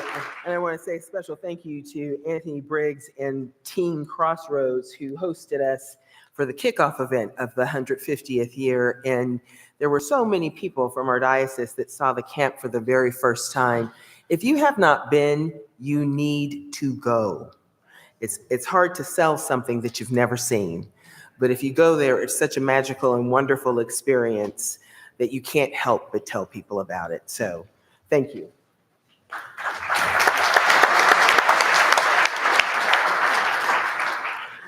I want to invite the Reverend Beverly Huck of St. Luke's in Haworth to come forward.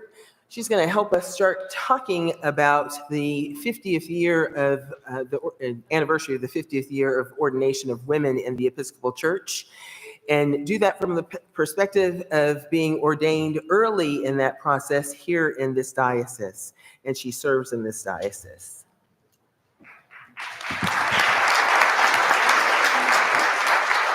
Thank you, Bishop. Good afternoon. My name is Beverly Huck, and I would like to share with you some of my experiences in the early days of women's ordination. Back in 1979, when I began the ordination process, women priests and the 1979 prayer book was causing a great deal of controversy and division in the church. But I was fortunate to be a part of this Diocese of Newark since Bishop Jack Spong and the Commission on Ministry were supportive of women's ordination, which made the process much easier than many other women encountered in other parts of our country. In fact, many women came to our diocese to seek ordination since they were denied that opportunity in their own diocese. But just because Jack Spong and the Commission on Ministry were in favor of women's ordination didn't mean that everyone in the pews were in agreement. When I left for seminary in 1981, my mother received a call from Aunt Dot, the matriarch of St. Peter's, Clifton, my home parish, demanding, "How could she do this to me?" My mother responded, "Who? Your daughter," said Aunt Dot. My mother said, "Which one? I have 4. Aunt Dot said, "You know very well, Beverly, how could she do this to me?" My mother said, well, what did she do to you? And Aunt Dot responded, she knows how I feel about women priests. She knows I'm against it. Why would she do this to me? Aunt Dot saw this as a personal affront to her. And my mom just responded by saying, well, all my daughters have followed their own paths that they have chosen to do. Well, fast forward several months, and the day I came home after my first semester in seminary was the ordination anniversary of the retired priest of St. Peter's, Reverend Louis Louisa, who had baptized me and prepared me for confirmation. And he always had a service that day, and as I slipped into the back pew of the church, he was just beginning his reflections. And he told those assembled, mostly the old guard of the church, that he was in agreement with Bishop Spong, that women should be priests, and continued that women had a lot of gifts that men didn't have, that they brought not only to the priesthood, but enhanced it. And he ended by saying, if you don't like it, you can always leave. Yes, Aunt Dot was in church. No, she didn't leave. And yes, she eventually came to accept women priests and me. When I entered seminary in 1981, there were 15 women in my class of 60. And there was only one female professor at Virginia Seminary, Dr. Mary Ann Mix, who offered her home as a place for the women seminarians to come and freely talk about the trials and the treatment we received. It was subtle at times, but the sexism and disapproval creep through in many different forms from other students and faculty alike. In my final seminary evaluation with my faculty advisor, his last question, or basically his statement to me was, "You will be cutting your hair." Why would I do that, I asked. Because it's a distraction. My hair was halfway down my back.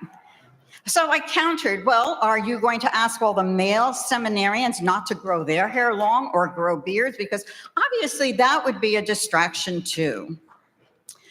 Here ended the end of the discussion and the evaluation was signed. I was ordained in 1984 and began my ministry as the curate at Calvary Summit.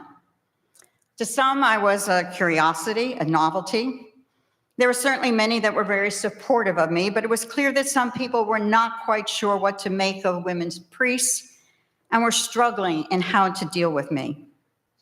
Fortunately, the few women clergy in the diocese at that time chose to meet on a regular basis to support each other, offer advice, discuss difficult situations we found ourselves in. The Reverend Nancy Whittick and the Reverend Katrina Swanson, two of the Philadelphia 11, were rectors in this diocese. We talked about how we were judged, about what we wore, slacks or skirts. We all wore men's clerical shirts as there was no attire made for women clergy at that time. How we wore our hair, short or long.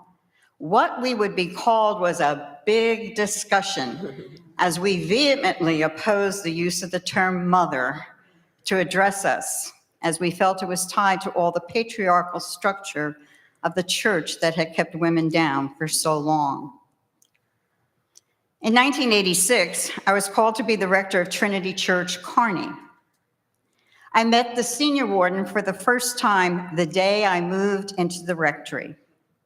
And the first words out of his mouth were, "If I hadn't been in the hospital, they would have never called you." Well, after that auspicious start, it only got worse.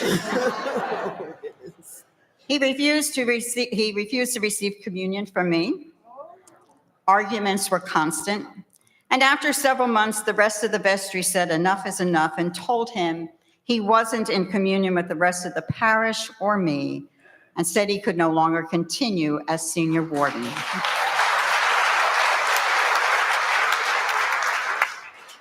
So yes, he left. I was very fortunate how Trinity embraced me, especially when I got married and when I gave birth to my daughter. The women took great glee in having showers for those occasions and enjoyed telling clerks that they were buying the sexy lingerie for their priest.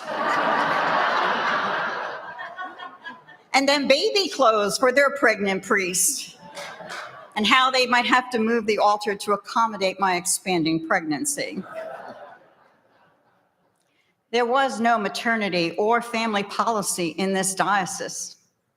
So when I became the rector of Church of the Savior in Denville in 1992, I had to create my own maternity leave policy to be put into the contract. In every church I served, it was the first time they had a female priest. Making my way in the community and hospitals was a constant explanation that I was indeed an ordained priest and not a Roman Catholic nun. And that's what my collar stood for. When my daughter was 3, she came home from preschool and declared that mommy had a girl's job and daddy had a boy's job. Trying to explain that wasn't true to a 3-year-old didn't quite turn out until I had to bring her to diocesan convention for a few hours. And all of the clergy were lined up, vested, and ready to process into convention when my daughter tugged on my robes and she looked up at me with big eyes and said, "Mommy, all the boys are wearing the same dress you are."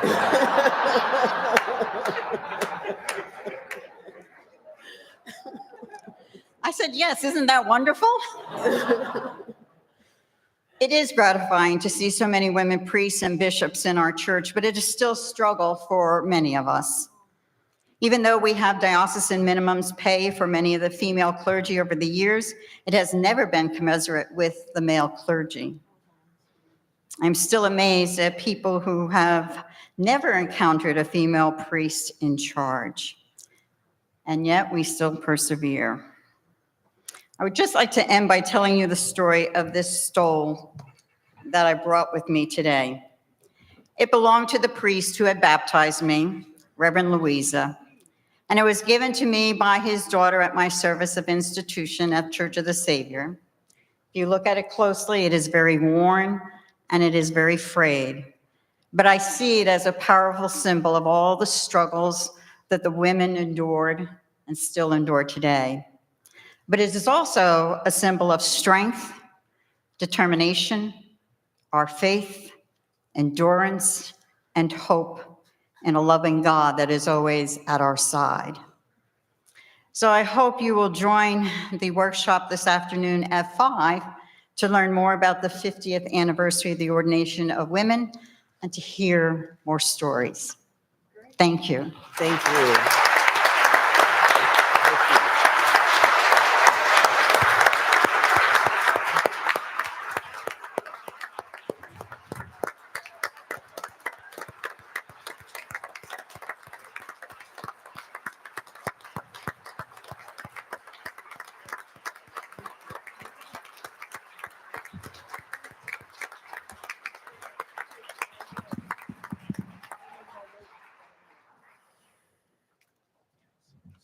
I am 66 years old.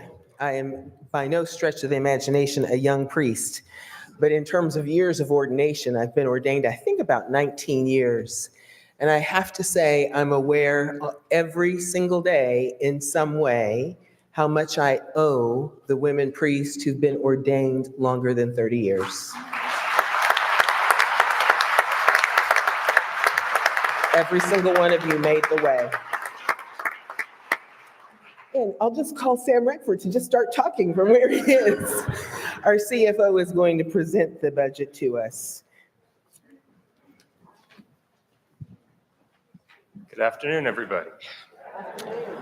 For those of you who don't know me, I am Sam Reckford, CFO of the diocese, and after this morning's tightly contested election, I am the treasurer of convention. Do I get my slides? There we go. Every year, I feel it's important to remind everyone that while the numbers are crunched by me, we have a budget and finance committee, and we do not operate in a vacuum. The budget and finance committee plays a critical role in shaping the budget. We began in September with the announcement of the budget process and solicitation of budget requests, resulting in the first draft of the budget in October. Between now and January, we're going to get fresher data, particularly as to pledge income, and we'll further refine the budget with the expectation that Council will approve the final budget at its February meeting. To reiterate what you heard earlier, we are not voting on the budget tonight or this weekend at all because it is a work in progress. Our intention for next year is to begin the process a bit earlier with the goal of bringing it to convention for a vote. We probably should have done this quite a while ago, but we're finally retiring the triple-E framing that we've used to categorize our spending over the past dozen or so years. We feel the new categories here are logical groupings for the way that we currently operate. Today, I'm only going to provide a very high-level overview of the budget, focusing on just a few major income and expense areas. The complete preliminary budget is in your package. I encourage you to review it and also attend the budget presentation that we'll hold in January when the budget will be in more final form.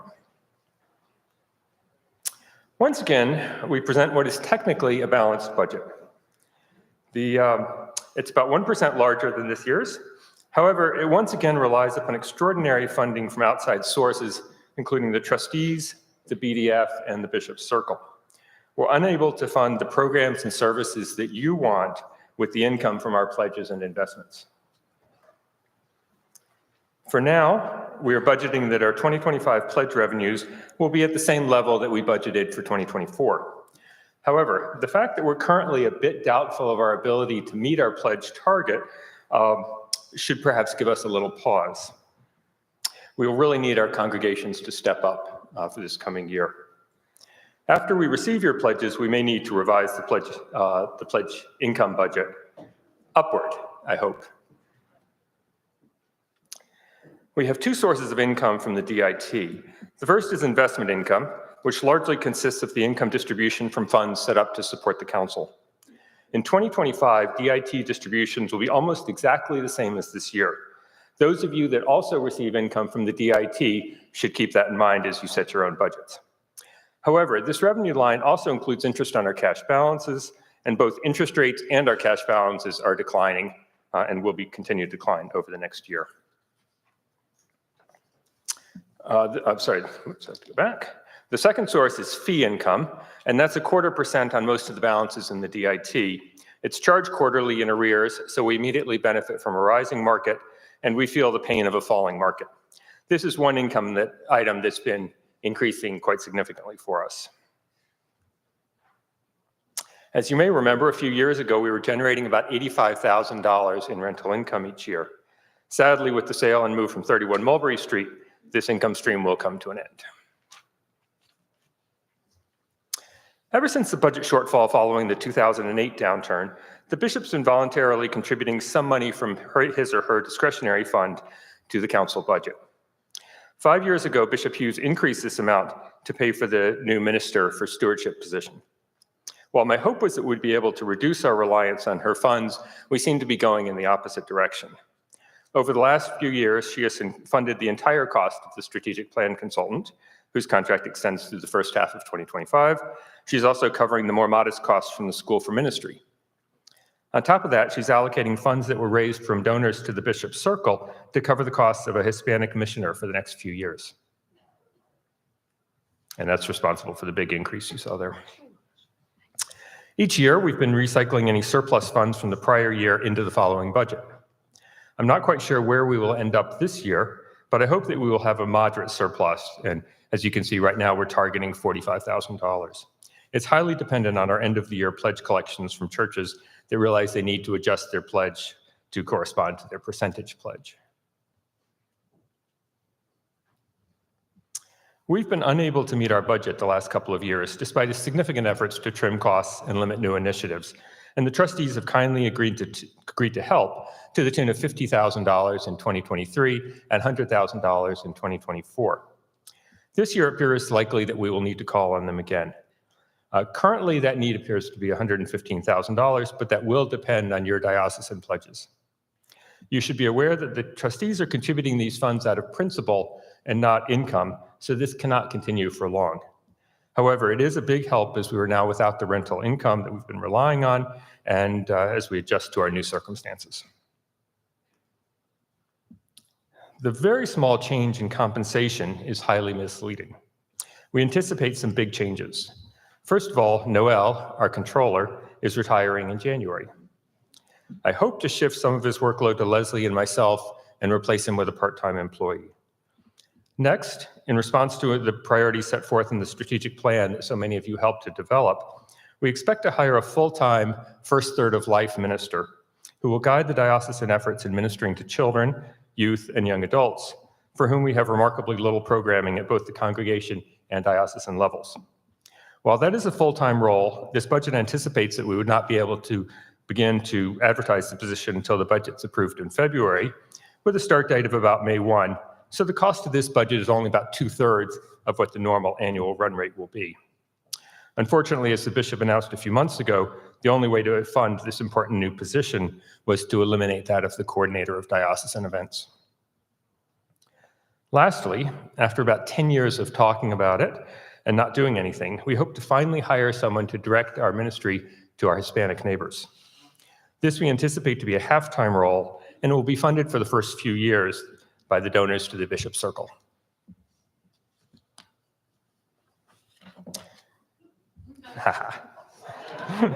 Anybody know what this is? The chickens are coming home to roost. And that is where we increasingly find ourselves after many years of my warnings. As I've often reminded you, pledge income only makes up 2/3 of our income, and it's now about $200,000 lower than it was 6 years ago, while inflation has driven costs significantly higher in recent years. This budget will be constrained by the loss of rental income. As we discussed during the discernment process, we'll need about $2 million in additional endowment income to throw off an income equal to what we were getting from our tenants. Last year, we used up our accumulated surplus, so that is no longer available. In general, we need the total return of our endowment to exceed 4.25% just to keep distributions from declining. The financial markets have had an incredible run in recent years, and price-earnings ratios are in the historical top decile, so that it would be overly optimistic to expect that they will continue to increase at a rate much faster than the overall economic growth in the next decade. Just to be clear, I'm not predicting that the markets will decline, but our distributions and fee incomes will level off or decline, but the higher the market goes, the more likely that scenario becomes. All that said, if the market holds these levels, we should see a nice increase in 2025 fee income and 2026 DIT distributions. Since it is too large to effectively present on a slide, I encourage you to open your business packets to the chart on page 50. You will find there a summary of our annual financial performance for each year since my first budget in 2018. We've been presenting this chart at each convention, but this year I made a change to highlight something that merits your attention. Instead of simply reflecting the bottom line performance for each year, as it is typically reported, I moved the support from the trustees and the use of surplus funds from prior years to the bottom of the report and calculated net income before and after those items. If you go to the very bottom line, you will see that we reported a surplus in every year except 2020, when we had an insignificant deficit. But including the recycled surplus tends to make every year look better than it actually was, since you're essentially reporting the same surplus again and again. So you can imagine if you run a budget of if you plan an even budget each year and you run a surplus and then you recycle, say, that $50,000 surplus to the next year, and you run a $50,000 surplus and run it to the next year, and so forth and so on, you could actually be operating flat year after year after year and reporting a $50,000 surplus year after year after year. So this sort of reduces that out of our reporting, because something like that has been happening for us. So if you don't include those surpluses and you don't include the extraordinary assistance from the trustees these last few years, you see that our effective net income was a deficit in every year since 2020, except 2022, when we benefited from a large $275,000 PPP grant. And those deficits have been gradually growing. While it doesn't track exactly year to year, you can also see that the deficits are essentially in line with the drop in our pledge revenue over that time period. To me, that sends a clear message that we have three choices. Option one, we can increase our pledge revenues, which is feasible, but probably not realistic. Option two, we can cut our staff and services, but the strategic plan that you developed is sending us in the opposite direction. Or option three, we can build up our diocesan permanent endowment. In my mind, this is the most logical and feasible option. I think that we need at least $5 million more, but even half of that would be a huge help since it would reduce our reliance on trustee funding.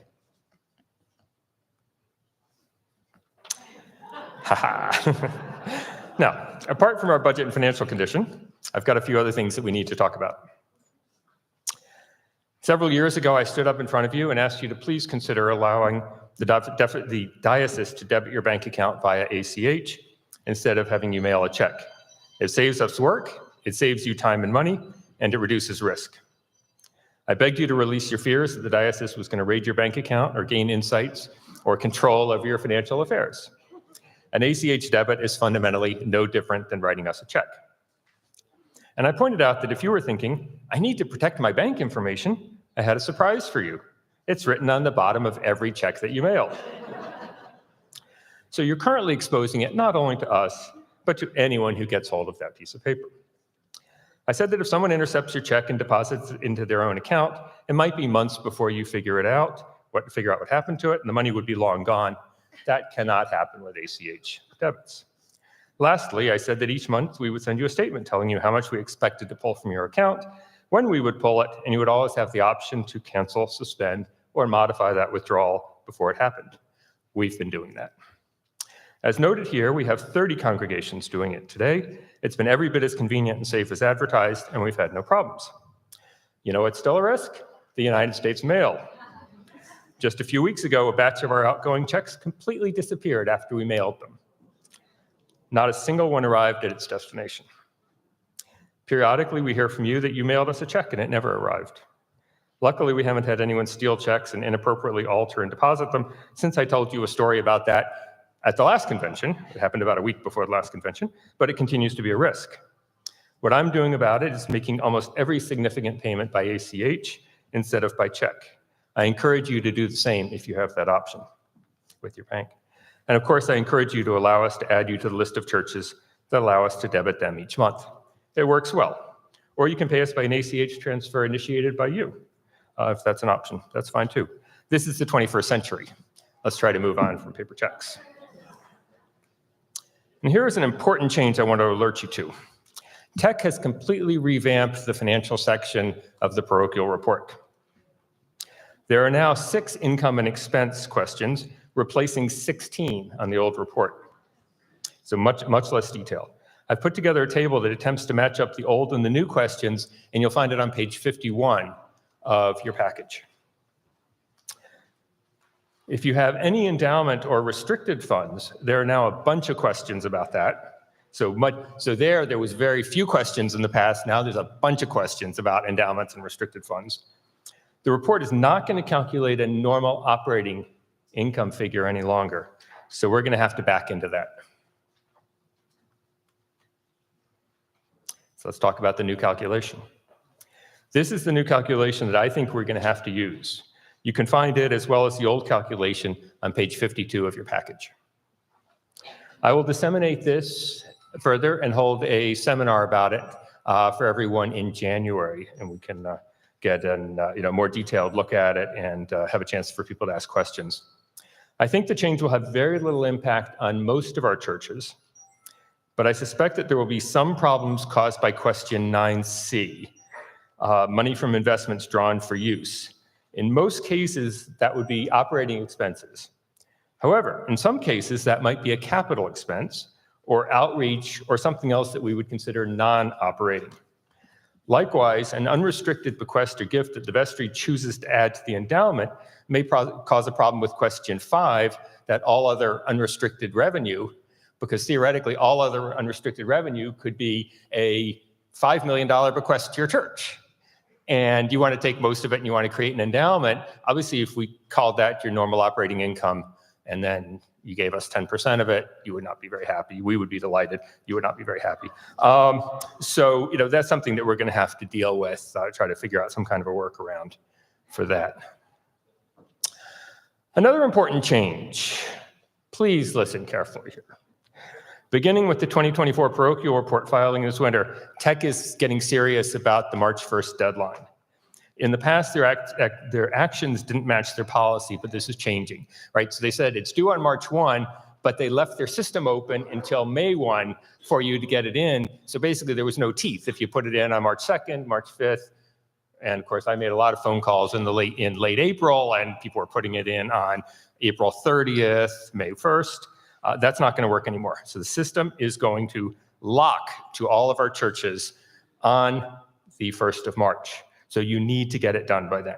If you don't file it by March 1, you will need to complete it on paper and send that in. I'll probably send you so many reminders and warnings this winter that you're probably going to get really annoyed at me, but I don't want anyone to say that they were caught by surprise.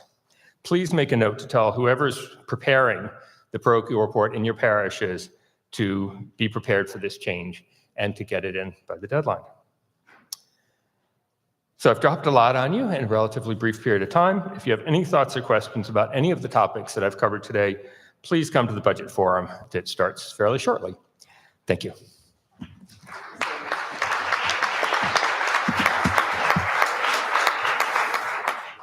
And John King has a number of convention announcements for us. Okay, good afternoon, everyone. We are just about to get out of the ballroom, and as Sam mentioned, we do have the two hearings starting at 3:45. We have the resolutions hearing with Tom Bisdale and the Resolutions Committee. That's going to be in room 1. So when you walk out and walk past the elevators, go down that hallway just on the back side of the elevators. That's room 1 will be there. And the budget forum with Sam will be in room 4, which if you follow the same path, you'll see the seminar room, which has the 2 stairwells with the brass rails. You can go up into that space for those. And then at 4:15, Bishop Beckwith is supposed to be here for a discussion of his newest book and a book signing. Both books, both Bishop Beckwith's book and Jim Wallace, our keynote speaker this evening, their books are available for sale in the exhibition hall. Just go to the Diocesan merch table. You'll see them there for sale. We will also be selling them during their book signings, but we would prefer to sell more in advance so we don't have two giant lines with that. Bishop Beckwith is on his way. He's been retired from New Jersey long enough to forget how New Jersey traffic can be on a Friday afternoon, but he will be here very shortly. We'll be very happy to see him when he arrives. And so his book discussion is tentatively set to start at about 4:15 in the room 8, which is where you all registered this morning. They've turned it into a theater seating for that book discussion and book signing. So look forward to that. Then we will have 5 o'clock. We have the workshops. They are listed on page 4 of your business packet. You'll see the workshop on congregational collaboration and 50 years of women's ordination to the priesthood. And I want to say something. I want to apologize because in the preliminary agenda, we put some placeholders at times and just to kind of keep a spot in the mind and everything. And it says in there, 50 years of women in ministry. They've been ministering for quite a long time, and it hasn't just been in the priesthood or the diaconate. They've always been around, and that's one I own, so I apologize for that. Then we have the 6 p.m. We will have cocktail hour. If we get a little held up with Bishop Beckwith, it will become the cocktail 45 minutes. So drink a little faster. And then 7 o'clock, we will have dinner back in the ballroom. Our keynote speaker this evening is Jim Wallace, as we've been saying quite a time. And at 9 p.m., the UBE will have their caucus in conference room C, which is all the way the other side of the hotel through that little foyer area on the other side of the atrium. A few more things. Tomorrow morning, continental breakfast will be available out here in the foyer at 7:30 a.m. And then rehearsal for all the altar party and anyone who's participating in service will be here at the altar starting at 8 a.m. Then At 8:45, we are going to ask everyone, as Canon Wright has sent out, we're going to ask everyone to be part of the procession for the diocesan worship service. We ask for your patience as we pull this together. We are going to be lining up, probably starting right here at the back of the room and weaving our way out and down and around. So there's going to be lots of folks pointing and telling you where to go and to stand. Clergy who are not part of the altar party, you will be able to vest in room 1, which is going to be down the hall. There will be some coat racks for hangers and such. The altar party is going to be vesting in room 7, which is just next to the chapel, down on the other side of the atrium. So those are the things to know. 8:45 lineup, 9 a.m. service.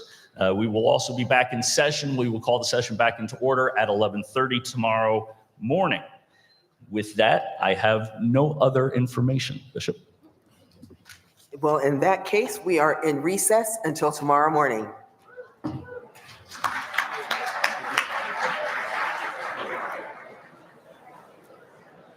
Okay. John, Carol's calling. Yes.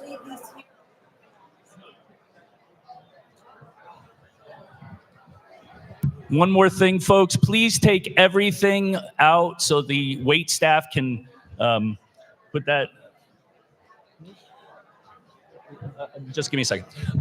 Please take everything, all your possessions out. The hotel wait staff has to clear the room and set the table. So please take your stuff with you. Thank you.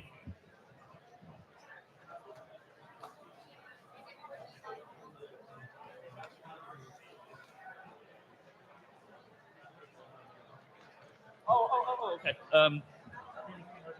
Second.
Once again, please, we need to allow the wait staff to start setting for dinner. Please take everything with you. Your business packets, we do not have any additional copies. You need to be responsible and take them with you.